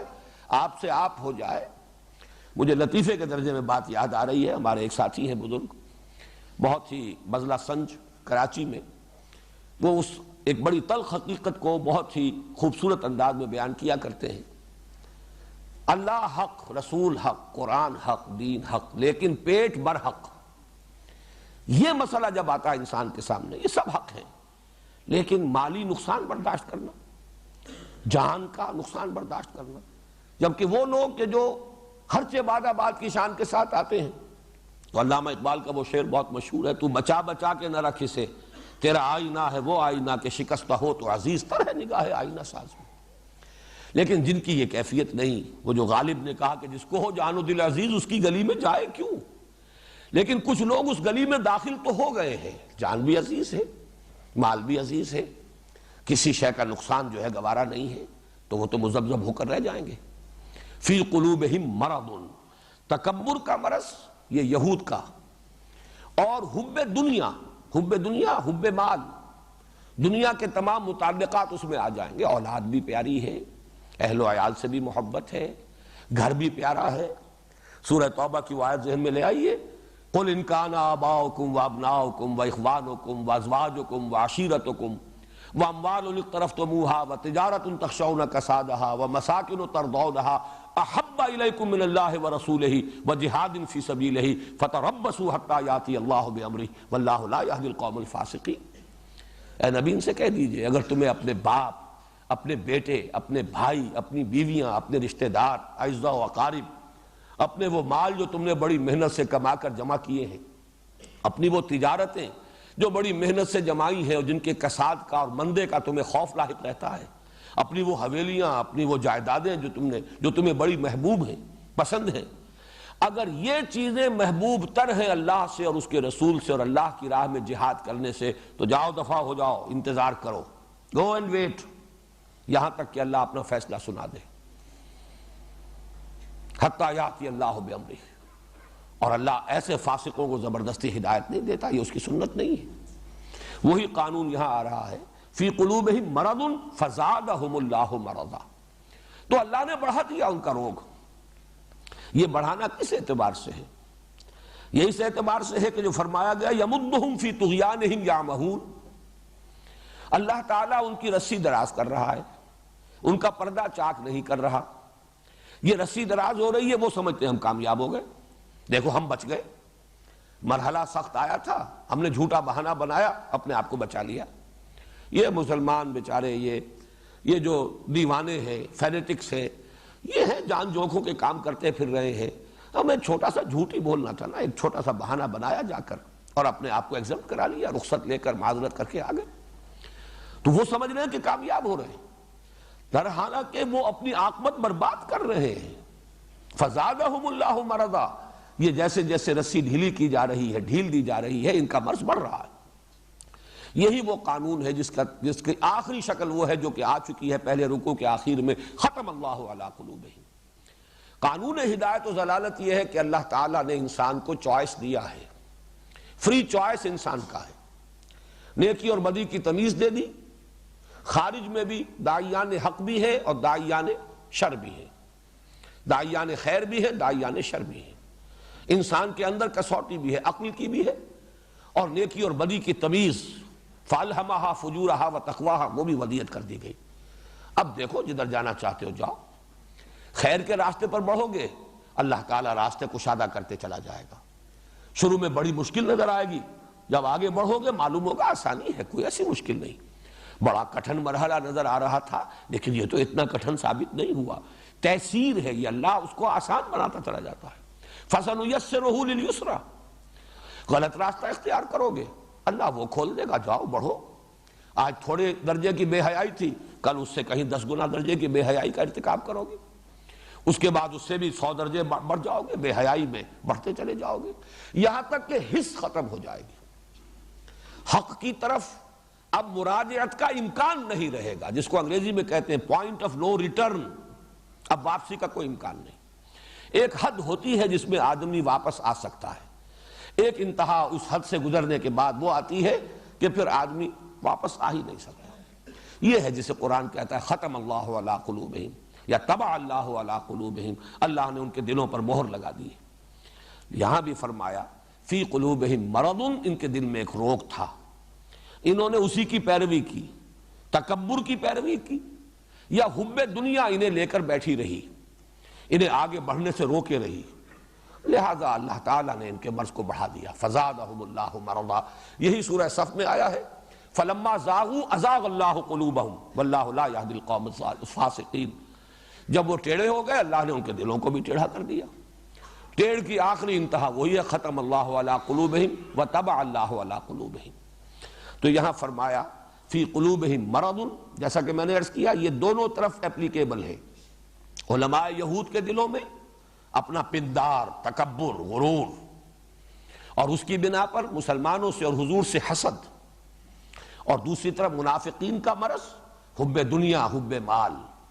حب اہل و عیال، حب جائیداد، یہ محبت ہے دنیا اور اس کے متعلقات کی محبت ہے۔ ایمان مجھے کھینچے ہے تو روکے ہے مجھے کفر، کعبہ میرے آگے ہے کلیسا میرے پیچھے، مذبذبین بین ذالک لا الہ ہؤلاء ولا الہ ہؤلاء، چلنا چاہتے بھی ہیں چل نہیں پاتے، ہمت نہیں، ہمت جواب دے جاتی ہے، ورنہ بات اچھی لگتی ہے، اچھی لگی تھی، بدنیتی سے نہیں آئے تھے، بدنیتی سے تو جو آئے تھے وہ میں مثال دے چکا، وہ شعوری منافق تھے جو سازش کے طور پر شامل ہوئے اور ایک وقت معین تک کا طے کر کے آئے تھے کہ اتنے عرصے رہیں گے۔ آمنوا بالذی انزل علی الذین آمنوا وجہ النہار وَاکْفُرُوا آخِرَهُ لَعَلَّهُمْ يَرْجِعُونَ، صبح کے وقت ایمان کا اعلان کرو، شام کو مرتد ہو جاؤ، واپس آ جاؤ، تو کچھ نہ کچھ کو تو اپنے ساتھ واپس لے ہی آؤ گے، گھسیٹ کر لے آؤ گے۔ وَلَهُمْ عَذَابٌ عَلِيمٌ بِمَا كَانُوا يَكْسِبُونَ، اور ان کے لیے دردناک عذاب ہے بسبب اس جھوٹ کے جو وہ بولتے رہے یا بسبب اس جھوٹ کے جو وہ کہتے رہے۔ یہ بڑا باریک سا فرق ہے، اس لیے کہ عام مفسرین نے جنہوں نے زیادہ اس پر توجہ نہیں کی، بسبب اس جھوٹ کے جو وہ بولتے رہے۔ جھوٹ بولنا گناہ ہے، بہت بڑا گناہ ہے، لیکن یہ کہ وہ اس پر لہم عذاب علیم بما کانوا یکذبون، یہ اس کا اس شدت کے ساتھ جو ہے اس پر نکیر اور اس پر اتنی سخت جو ہے گرفت، وہ اس کے ساتھ پروپورشنیٹ نہیں ہے۔ چنانچہ شاہ عبد القادر رحمۃ اللہ علیہ نے اور انہی کے تتبع میں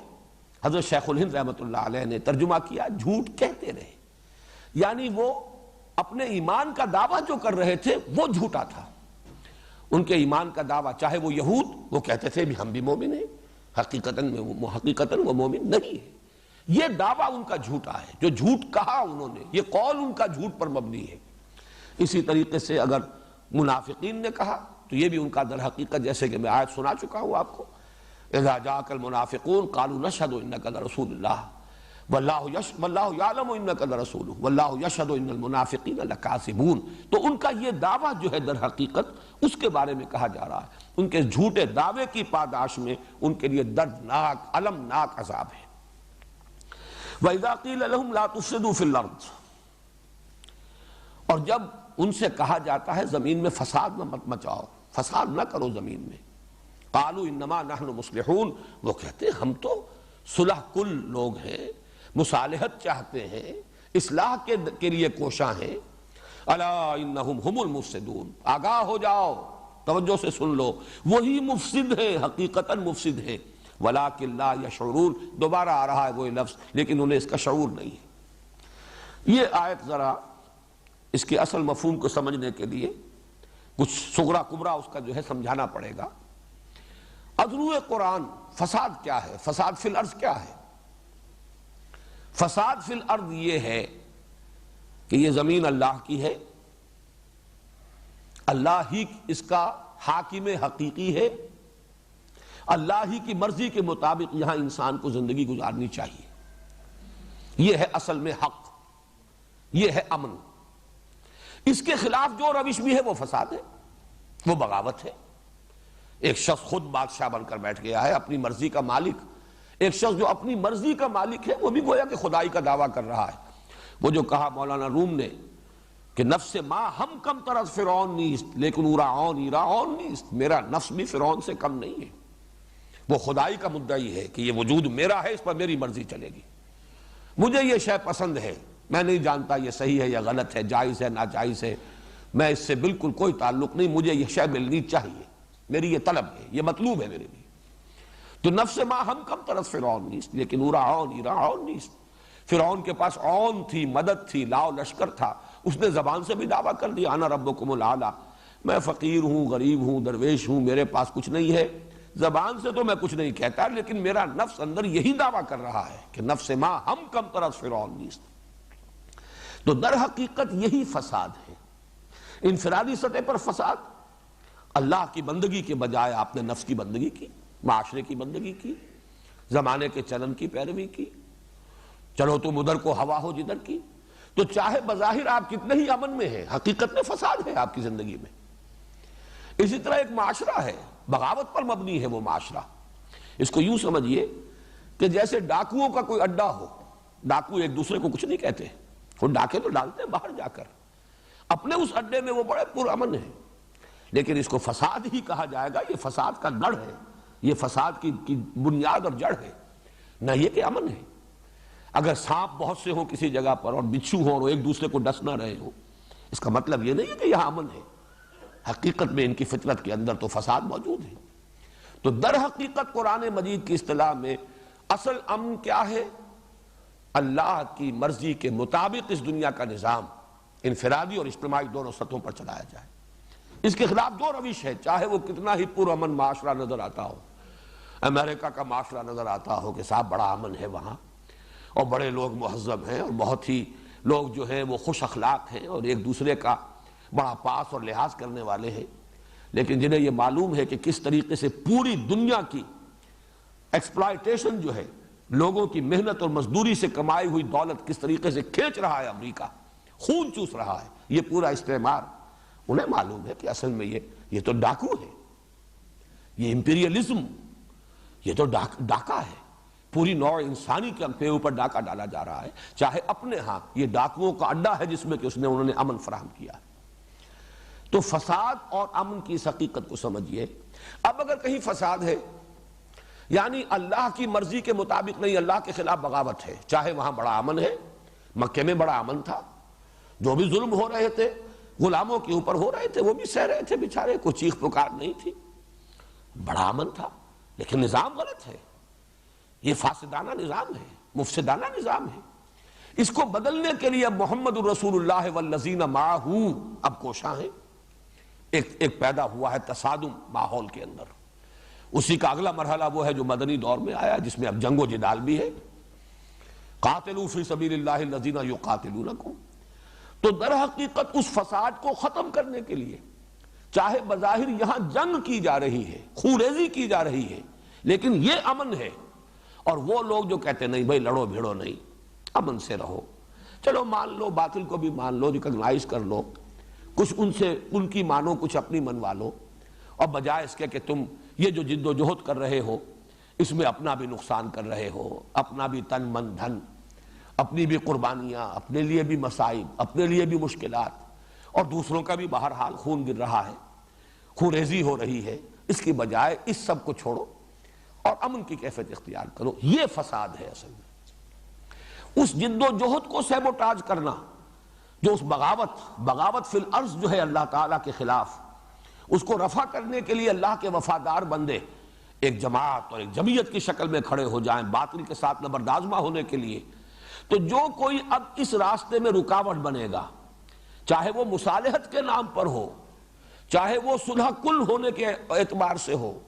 چاہے وہ کہا جا رہا ہو کہ یہ لڑنا بھیڑنا کیا ہے، رواداری ہونی چاہیے، بڑے خوشنما عنوانات ہوں، لیکن حقیقت میں یہ فساد ہے. یہاں وہ کردار سامنے لے آئیے، منافقین کا کردار. اصل میں تو جان و مال عزیز تھے، میدان میں آنے کے لیے تیار نہیں تھے. رشتے بڑے عزیز تھے، رشتوں پر آنچ جو ہے وہ گوارا نہیں تھی. اور یہ جو حق کی تلوار آئی تھی تو رشتے کاٹ رہی تھی. باپ بیٹا جدا ہو رہا ہے، بھائی بھائی سے جدا ہو رہا ہے. اس اعتبار سے جب وہ اس کے خلاف کوشش کرتے تھے اور مومنین صادقین ان سے کہتے تھے وَإِذَا قِيلَ لَهُمْ لَا تُفْسِدُوا فِي الْأَرْضِ، غور کیجئے یہ فساد کون سا ہے؟ مت فساد مچاؤ زمین میں. وہ فساد یہ ہے کہ اصلاح فی الارض کی جو کوشش ہو رہی ہے اس کو سیبوٹاج نہ کرو، ساتھ دو. جس طریقے سے کہ دوسرے مومنین صادقین ساتھ دے رہے ہیں محمد کا صلی اللہ علیہ وسلم. جب تم بھی کہتے ہو کہ ہاں ہم توحید کو بھی مانتے ہیں اور آخرت کو بھی مانتے ہیں اور تورات کو مانتے ہو اور تورات کی تصدیق کرتے ہوئے یہ قرآن آیا، اس کو بھی مانو اور دست و بازو بنو. وہ حضور صلی اللہ علیہ وسلم کی پکار من انصاری اللہ، تو سب کے سب اب مددگار بنو تاکہ یہ اللہ کے خلاف جو بغاوت ہے زمین میں یہ فرو ہو اور اللہ کا نظام قائم ہو، اللہ کی حکومت قائم ہو، حق بحقدار رسید. اصل امن تب ہوگا. لیکن ان منافقین اور یہود دونوں کا کی روش، اس کے راستے میں رکاوٹیں ڈالنا، محمد الرسول اللہ والذین معہ کی جد و جہد کو سیبوٹاج کرنے کی کوشش ہے، جسے قرآن یہاں کہہ رہا ہے یہ فساد فی الارض ہے. اور وہ جواب میں کہہ رہے ہیں ہم تو مسلح ہیں، ہم تو چاہتے ہیں کہ یہ لڑائی بھڑائی نہیں ہونی چاہیے، خام خواہ کی خوریزی نہیں ہونی چاہیے، یہ اس طریقے سے کٹ جانا بھی کیا ضروری ہے. ٹھیک ہے رواداری ہونی چاہیے، ان کی بات بھی ٹھیک ہے، وہ اپنی جگہ پر خوش، ہم اپنی جگہ پر خوش. بات جو ہے ذرا میٹھے انداز میں صرف کی جانی چاہیے، بجائے اس کے کہ یہ تلخ انداز اختیار کیے جائیں، بجائے اس کے کہ کٹنے اور جڑنے کا عمل کیا جائے. اس کی بجائے یہ کہ مصالحت کی روش اختیار کی جائے. جیسا کہ میں عرض کر چکا ہوں ولید بن مغیرہ کا کردار مکی دور میں یہی تھا، اور یہاں مدینے میں آ کر یہود کا اور پھر منافقین کا ان کے زیر اثر کردار یہ تھا. چنانچہ کہا گیا وَإِذَا قِيلَ لَهُمْ لَا تُفْسِدُوا فِي الْأَرْضِ، جب ان سے کہا جاتا زمین میں فساد مت بچاؤ. اور فساد سے مراد مخالفت اللہ کے رسول اور ان کے ساتھیوں کی. ان کی مخالفت کرنے کی بجائے ان کے دست و بازو بنو، ان کے ساتھ دو. قالوا، وہ یہ کہتے ہیں انما نحن مسلمون، دیکھو بھائی ہم تو چاہتے ہی ہیں کہ بھائی چارے کی فضا برقرار رہے، یہ تصادم نہ ہو، یہ کشاکش نہ ہو، یہ خوریزی نہ ہو، یہ خام خواہ کا جو ہے ایک دوسرے سے کٹ جانا اچھا نہیں ہے. الا انہم هم المفسدون. اب جو میں نے وضاحت کی ہے فساد کی وہ ڈیفینیشن اور امن کی وہ ڈیفینیشن اگر سامنے ہو تو اب یہ ایک ایک حرف جو ہے اس کا یہ ابھر کر آئے گا اجاگر ہو کر. الا انہم هم المفسدون ولکن لا یشعرون، انہیں پتہ نہیں ہے، حقیقت ان کے سامنے واضح نہیں ہے. یہ دیکھ رہے ہیں شارٹ سائٹڈ ہیں، یہ صرف اس وقت دیکھ رہے ہیں کہ کوئی تکلیف نہ آ جائے، کوئی مصیبت نہ آ جائے، کوئی جھگڑا نہ ہو، کوئی ایک دوسرے کے خلاف سفارہ ہونے کی پوزیشن نہ ہو جائے، ایک دوسرے سے کٹ نہ جائیں، بلکہ یہ کہ صلح کل اور رواداری کے انداز میں معاشرے کے اندر ہم مل جل کر رہیں. حقیقت میں یہ فساد ہے. اس لیے کہ جو فساد کو رفع کرنے کی جد و جہد ہو رہی ہے اس کا ساتھ دینا ہے، یہ ضروری ہے، لیکن انہیں اس کا شعور نہیں ہے. وَإِذَا قِيلَ لَهُمْ آمِنُوا كَمَا آمَنَ النَّاسِ، جب ان سے کہا جاتا ہے ایمان لاؤ جیسے کہ دوسرے لوگ ایمان لائیں. اب یہاں آمن الناس الف لام کے ساتھ ہے، اہل ایمان ان کی طرف اشارہ کیا جا رہا ہے. یہ گویا کہ معہود ہے جیسے یہ دوسرے لوگ ایمان لائے. دیکھو ابو بکر کو، دیکھو عمر کو، دیکھو حمزہ کو، دیکھو ان تمام مہاجرین کو، یہ گھر باہر چھوڑ کر آ گئے ایمان کے لیے اللہ اور اس کے رسول کی وفاداری میں. اور ظاہر بات ہے کہ مومنین صادقین انصار میں، اوس میں، خزرج میں، جنہوں نے ہمتن محمد کی اطاعت قبول کی ہے صلی اللہ علیہ وسلم، اپنا سب کچھ حضور کے ڈسپوزل پر رکھ دیا ہے، مہاجرین کے لیے اپنے گھر تقسیم کر دیے ہیں، اپنی دکانیں تقسیم کر دی ہیں، اور وہ اخوت اور بھائی چارہ ان کے ساتھ جو بڑھتا ہے. تو فرمایا کہ جب ان سے کہا جاتا ہے جیسے وہ لوگ ایمان لائے ویسے ایمان لاؤ. اب اس میں بھی دیکھیے دونوں طرف بات چلے گی. یہود کہتے تھے کہ ہم مومن ہیں، جب ہم مانتے ہیں توحید کو اور مانتے ہیں آخرت کو تو ہم مومن ہیں. ہم موسیٰ کو مانتے ہیں، اس کی کتاب کو مانتے ہیں، تم محمد کو مان رہے ہو، قرآن کو مان رہے ہو، تو کیا فرق واقع ہو گیا؟ اس اعتبار سے ہمیں بھی مومن تسلیم کرو، ریکگنائز کرو ہمیں. یہ بات میں چاہتا ہوں ایک اور اعتبار سے بھی آپ کے سامنے رکھ دوں کہ تاریخی اعتبار سے اللہ تعالیٰ کی طرف سے بھی ایک بہت بڑی حکمت جو ظاہر ہوئی وہ یہ تھی کہ 16 مہینے کے لیے حضور کو یہ حکم دیا گیا. پہلے تو یہ معلوم نہیں تھا کہ 16 مہینے کے لیے، یہ تو میں اس اعتبار سے کہہ رہا ہوں کہ تحویل قبلہ جب ہو گئی 16 مہینے کے بعد تو گویا کہ اس کی مدت کل یہ تھی،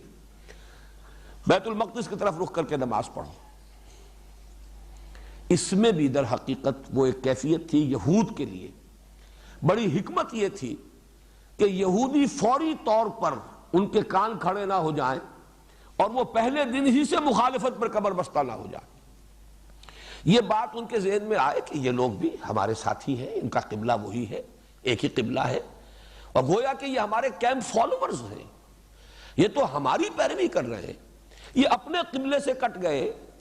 ان کا جو مقدس مقام ہے، آبائی مقام ہے، نسلی مقام ہے، ابراہیم کی بنائی ہوئی عمارت ہے، ان کے جد امجد کی ہے، جس کے ساتھ ان کا نسلی اور قومی اور اپنے تمام جو ہے روایات کے اعتبارات سے بڑا گہرا رشتہ ہے. اس کی طرف رخ کرنے کے بجائے انہوں نے بیت المقدس کی طرف رخ کیا ہے.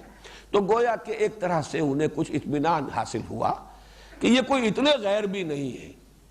کوئی اتنا زیادہ گھبرانے کی ضرورت نہیں ہے. یہ گویا کہ ایک اعتبار سے تو ہمارے متبعین ہیں، ہمارے قبلے کی پیروی کر رہے ہیں، گویا کہ ہمارے کیمپ فالوورز ہیں. لہذا فوری طور پر اب آپ دیکھیے کہ وہ جو حضور صلی اللہ علیہ وسلم نے جا کر یہود کو معاہدوں میں جکڑ لیا، یہ حضور صلی اللہ علیہ وسلم کی طرف سے بہت بڑا حکیمانہ اقدام تھا. اور یہ قبلے کا معاملہ میں سمجھتا ہوں کہ اسی نوعیت کا اللہ تعالیٰ کی طرف سے حکمت کا اظہار ہے کہ بجائے اس کے کہ یہ فوری طور پر نپ دی ایول ان دی بڈ کے انداز میں فوری طور پر بیخ کرنے کے لیے تیار ہو جائیں، کمر کس لیں، اور حضور صلی اللہ علیہ وسلم کو اہل ایمان کو مدینے کے اندر اپنی پوزیشن کنسولیڈیٹ کرنے کا موقع ہی نہ ملے. یہ 16 مہینے محمد رسول اللہ کو ملے صلی اللہ علیہ وسلم. اس میں آپ نے اپنی پوزیشن کو مستحکم کر لیا اور انہیں جکڑ لیا معاہدوں کے اندر، اور اس کے اندر وہ ایسے جکڑے گئے ہیں کہ پھر سازشیں کرتے رہے، جھوٹ بولتے رہے، اوپر سے صلح اور نیچے سے سازش. ظاہر بات ہے جو شخص یہ رویہ اختیار کرتا ہے اس کی اپنی کوئی مورل سٹرینتھ باقی نہیں رہتی، اس کے اپنے اندر کوئی اخلاقی قوت برقرار نہیں رہتی. وہ تو خود اپنے ضمیر کے سامنے مجرم ہوتا ہے کہ اوپر سے صلح کیے ہوئے ہوں اور میں بباطن ان کے خلاف سازش کر رہا ہوں. لہذا اس کے وار میں کبھی زور نہیں ہوگا. وہ جو کبھی کہا تھا جگر نے کہ میں چوٹ بھی کھاتا جاتا ہوں اور قاتل سے بھی کہتا جاتا ہوں، توہین ہے دست و بازو کی وہ وار کے جو بھرپور نہیں. جس شخص کو یقین نہ ہو کہ جو کام میں کر رہا ہوں وہ حق ہے، اس کے وار میں زور نہیں ہوتا. توہین ہے دست و بازو کی وہ وار کے جو بھرپور نہیں، اس کا وار بھرپور ہو ہی نہیں سکتا، اس لیے کہ وہ تو خود اپنی نگاہ میں ذلیل ہے اور مجرم ہے اپنے ضمیر کے سامنے. اس اعتبار سے یہ بڑا حکیمانہ معاملہ تھا. میں سمجھتا ہوں اس کے ساتھ اس کی ایک بڑی مطابقت ہے کہ ان کا پھر یہ دعویٰ تھا کہ ٹھیک ہے ہم بھی مومن، تم بھی مومن، ہمیں بھی ریکگنائز کرو. کیوں، کیا ضروری ہے کہ ہم ضرور محمد پر ایمان لائیں، ضرور اپنا ہاتھ محمد کے ہاتھ میں دیں صلی اللہ علیہ وسلم. تم بھی مانتے ہو تورات اللہ کی کتاب ہے، وہ ہمارے پاس ہے. تم مانتے ہو موسیٰ اللہ کے رسول تھے، ہم ان کو مانتے ہیں.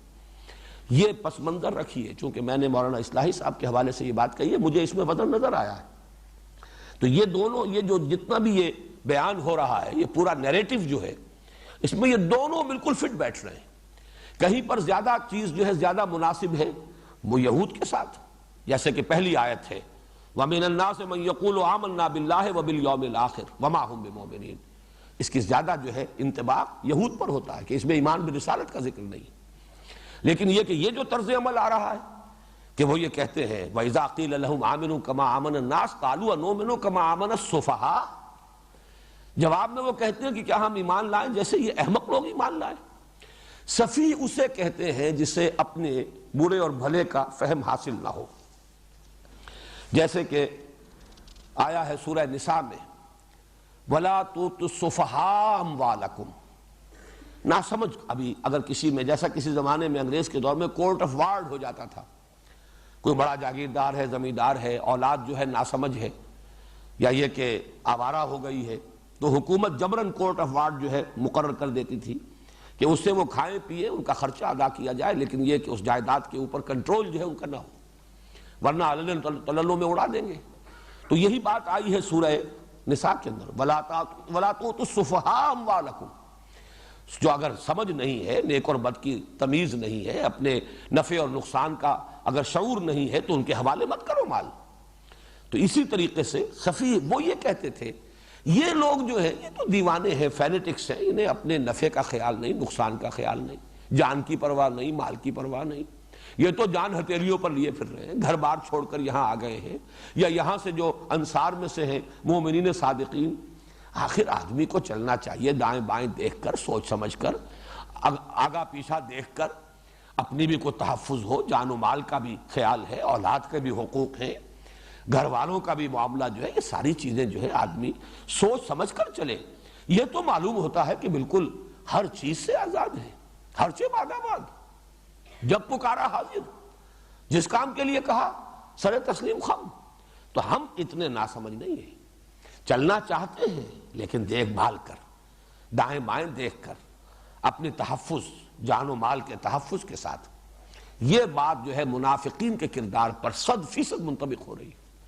کہ ان کے نزدیک وہ جو معاملہ تھا جس کو میں نے کہا کہ ہرچہ بعد آباد ماں کشتی دراب انداختیں، یہ گویا کہ حماقت ہے۔ آدمی کو چلنا چاہیے، بلکہ مجھے یاد آ گئی سورہ حج کی وہ آیت، وَمِنَ النَّاسِ مَن يَعْبُدُ اللَّهَ عَلَى حَرْفٍ فَإِنْ أَصَابَهُ خَيْرٌ اطْمَأَنَّ بِهِ وَإِنْ أَصَابَتْهُ فِتْنَةٌ انقلب عَلَى وَجْهِهِ خَسِرَ الدُّنْيَا وَالْآخِرَةَ۔ لوگوں میں کچھ ایسے بھی ہیں کہ جو کنارے کنارے بندگی کرنا چاہتے ہیں، اللہ کی مجدھار میں کودنا بھی چاہتے ہیں، وہ آخرت بھی چاہتے ہیں لیکن دنیا کا گھاٹا بھی گوارا نہیں ہے، ہمیں دین بھی ملے لیکن دنیا کا بھی نقصان نہ ہو، جنت بھی مل جائے لیکن یہاں کی ابھی کوئی قربانی نہ دینی پڑے۔ تو اعلیٰ حرف، کنارے کنارے، وَمِنَ النَّاسِ مَن يَعْبُدُ اللَّهَ عَلَىٰ حَرْفٍ، بندگی تو کرنا چاہتے ہیں اللہ کی لیکن ذرا کنارے کنارے، حفاظت کے ساتھ، سیفٹی فرسٹ، اپنی تحفظ کا پہلے خیال رہے۔ فرمایا بڑی پیاری وضاحت، فَإِنْ أَصَابَهُ خَيْرٌ اطْمَأَنَّ بِهِ، اگر خیر ہو، خیریت ہو، مال غنیمت بھی مل گیا ہے، کچھ کرنا بھی نہیں پڑا، ہینگ لگی نہ پھٹکڑی اور رنگ بھی چوکھا آ گیا تو بڑے مطمئن۔ وَإِنْ أَصَابَتْهُ فِتْنَةٌ انقلب عَلَى وَجْهِهِ خَسِرَ الدُّنْيَا وَالْآخِرَةَ، اور اگر کہیں فتنہ، آزمائش، ابتلاء، امتحان، جان و مال کے لیے خطرات آ گئے تو اوندھے منہ گر پڑے۔ خسر الدنیا والآخرہ، یہ دنیا اور آخرت دونوں کا خسارہ ہے، تباہی اور بربادی ہے۔ یہ ہے وہ کردار۔ تو اب ظاہر بات ہے جو لوگ یہ کر رہے تھے، جان و مال کی بازیاں لگا رہے ہیں اور کھیل رہے ہیں، ان کو وہ کہتے تھے بے وقوف ہیں، ناسمجھ ہیں، فینیٹکس ہیں، دیوانے ہیں، انہیں اپنے بھلے اور برے کی سوچ نہیں رہی، وہ مستقبل کا کچھ خیال نہیں رہا، اپنے اہل و عیال کا خیال نہیں کر رہے، کوئی تحفظ جو ہے ان کے سامنے نہیں ہے۔ وَإِذَا قِيلَ لَهُمْ آمِنُوا كَمَا آمَنَ النَّاسُ قَالُوا أَنُؤْمِنُ كَمَا آمَنَ السُّفَهَاءُ أَلَا إِنَّهُمْ هُمُ السُّفَهَاءُ وَلَكِنْ لَا يَعْلَمُونَ، آگاہ ہو جاؤ کہ یہی بے وقوف ہے، یہی احمق ہے، یہی ناسمجھ ہے، لیکن انہیں علم نہیں ہے۔ ایمان کے اعتبار سے سب سے زیادہ کامیابی کی تجارت تو وہ ہے، اصل تجارت تو وہ ہے، جان اور مال اللہ کے حوالے کر دو۔ ان اللہ اشترى من المؤمنین انفسهم واموالهم بان لهم الجنہ یقاتلون فی سبیل اللہ فیقتلون ویقتلون وعدا علیہ حقا فی التوراۃ والانجیل والقرآن ومن اوفی بعہدہ من اللہ فاستبشروا ببیعکم الذی بایعتم بہ۔ اللہ کے ساتھ یہ سودا کرو تو خوشیاں مناؤ، اس سے بڑا سودا کوئی نہیں، اس سے زیادہ نفع کا معاملہ کوئی نہیں۔ وہ وعدہ جو اللہ نے جنت کا کیا، بأن لہم الجنہ، کتنا پختہ وعدہ، وعدا علیہ حقا فی التوراۃ والانجیل والقرآن، تین مرتبہ اللہ نے اپنے اس وعدے کی توثیق کی ہے، تورات میں بھی یہ وعدہ آیا، انجیل میں آیا، قرآن میں آیا۔ وَمَنْ أَوْفَىٰ بِعَهْدِهِ مِنَ اللَّهِ، اور ذرا سوچو اللہ سے بڑھ کر اپنے عہد کا پورا کرنے والا کون ہوگا؟ فَاسْتَبْشِرُوا، تو اگر یہ سودا کر لیا تو خوشیاں مناؤ۔ تو اگر تو ایمان کی رمق ہو تو محسوس ہوگا کہ اس سے بڑا، اس سے زیادہ نفع بخش سودا کوئی ہے نہیں۔ اصل میں وہ علم حقیقی انہیں حاصل نہیں ہے، اصل میں اس ایمان حقیقی سے محروم ہیں، اس لیے ان کو کہہ رہے ہیں احمق، ان کو سمجھ رہے ہیں ناسمجھ، کہ جو اصل سمجھدار ہے یہ الا انہم هم السفہاء ولکن لا یعلمون وَإِذَا لَقُوا الَّذِينَ آمَنُوا قَالُوا آمَنَّا، اور جب یہ ملتے ہیں ملاقات کرتے ہیں اہل ایمان سے تو کہتے ہیں ہم بھی ایمان رکھتے ہیں یا ہم بھی ایمان لائے ہیں۔ یہ دونوں ترجمے میں کس اعتبار سے کر رہا ہوں؟ اگر وہ یہود کو کے اوپر منطبق کریں گے تو ہم بھی ایمان رکھتے ہیں، آخر اللہ کو مانتے ہیں، آخرت کو مانتے ہیں، رسولوں کو مانتے ہیں، ابراہیم کو مانتے ہیں، موسیٰ کو مانتے ہیں، تورات ہے ہمارے پاس اس کو مانتے ہیں، ہم بھی مومن ہیں۔ یا یہ کہ پھر وہ دعویٰ کرتے ہیں منافقین کہ ہم بھی ایمان لے آئے ہیں، ہم بھی محمد کو مانتے ہیں صلی اللہ علیہ وسلم، ایمان لے آئے ہیں۔ لیکن یہ کہ جب وہ اپنے شیاطین کے پاس، یہ شیطان کے لفظ کی تھوڑی سی وضاحت میں کر دوں، اس میں اختلاف ہے۔ ایک رائے تو یہ ہے، اور امام راغب نے تو اسی کو اولیت دی ہے، ترجیح دی ہے، کہ اس میں نون جو ہے وہ اصلی ہے شطنا، شطنا کے معنی ہے تباعدہ، دور ہو جانا، یعنی دوری سرکشی کے اعتبار سے بھی، دوری معصیت کے اعتبار سے بھی، اللہ سے دور ہو جانا، ہدایت سے دور ہو جانا۔ تو الشیطان وہ ہے کہ جو بہت دور ہو گیا ہدایت سے، اللہ سے بہت دور۔ اور ایک یہ ہے کہ یہ شاطا یشیتوں سے فعلان کے وزن پر مبالغے کا صیغہ ہے۔ شاطا یشیتوں کے معنی ہوتے ہیں احترق غضبا وحسدا، کوئی شخص غصے اور حسد کے اندر جل جائے، جل بھول کر کباب ہو جانا جس کو کہتے ہیں، وہ ہے شاطا یشیت، اور اس سے پھر فعلان کے وزن پر شیطان، غصے اور حسد کی آگ میں جل اٹھنے والا، جل کر بھسم ہونے والا، وہ شیطان ہے۔ اس اعتبار سے امام راغب نے ایک حدیث بھی کوٹ کی ہے حضور صلی اللہ علیہ وسلم کی، الحسد شیطان والغضب شیطان، یہ حسد اور غضب، یہ دو چیزیں جو ہیں یہی اصل شیطنت کی بنیاد ہے۔ شیطنت انہی کی بنیاد پر قائم ہوتی ہے، پروان چڑھتی ہے۔ یہاں مراد ہے جو ان کے سردار تھے بڑے چودھری، اور معلوم ہوتا ہے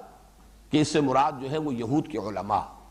اس لیے کہ ظاہر بات ہے اوس اور خزرج کے جو بڑے سردار تھے وہ تو ایمان لے آئے تھے۔ ایک ہے وہ عبداللہ ابن ابی خزرجی تھا، وہ منافقین کا سردار ہے۔ تو یہ بھی دونوں کے اندر یہ آئے گا کہ ان میں سے جو اہل کتاب ایسے تھے جو کہتے تھے کہ ہم بھی ایمان لائے ہیں، بھائی ہم بھی مومن ہیں، ہم بھی مانتے ہیں توحید کو، آخرت کو، لیکن جا کر پھر اپنے لوگوں کو مطمئن کرنا پڑتا تھا، گھبرائیں نہیں،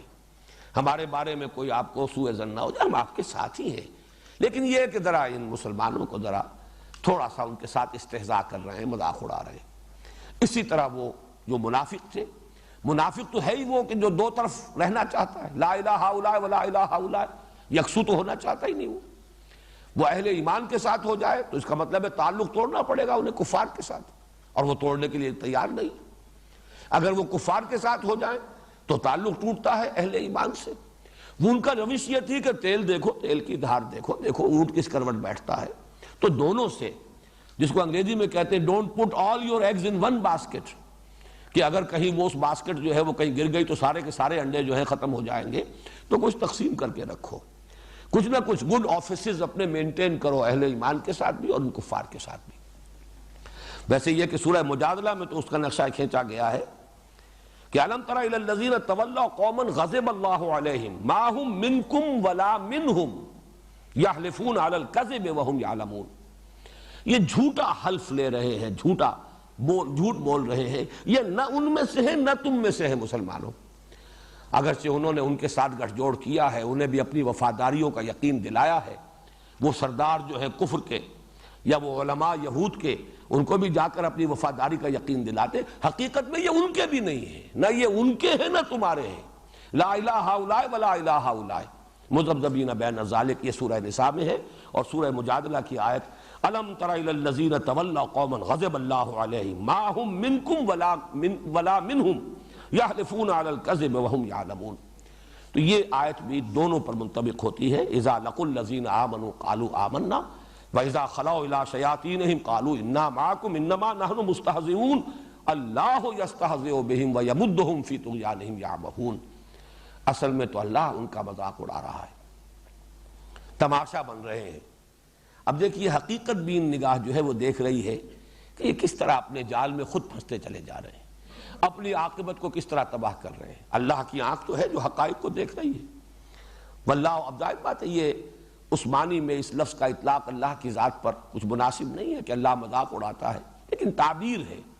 اس کی تعبیر کے لیے انداز یہ اختیار کیا گیا۔ وَيَمُدُّهُمْ فِي طُغْيَانِهِمْ يَعْمَهُونَ۔ اب وہ کیا ہے استہزاء جو اللہ کی طرف سے ہو رہا ہے کہ رسی دراز کر رہا ہے، استدراج جسے کہتے ہیں، انہیں ڈھیل دے رہا ہے اور یہ اندھے بہرے ہو کر اس میں بڑھتے چلے جا رہے ہیں اپنی سرکشی میں۔ اس آیت کے بارے میں بھی ابھی مزید کچھ عرض کروں گا انشاءاللہ کل، اور باقی جو ہے آج کا جو میرا نصاب تھا اس میں سے ایک آیت تو مکمل رہ گئی، اور یہ بھی جو 8ویں آیت تھی اس کا بھی ایک حصہ رہ گیا ہے۔ انشاءاللہ کل مجھے امید ہے کافی کہ اس رکوع کی تکمیل ہم کل کر لیں گے۔ بارک اللہ لی و لکم فی القرآن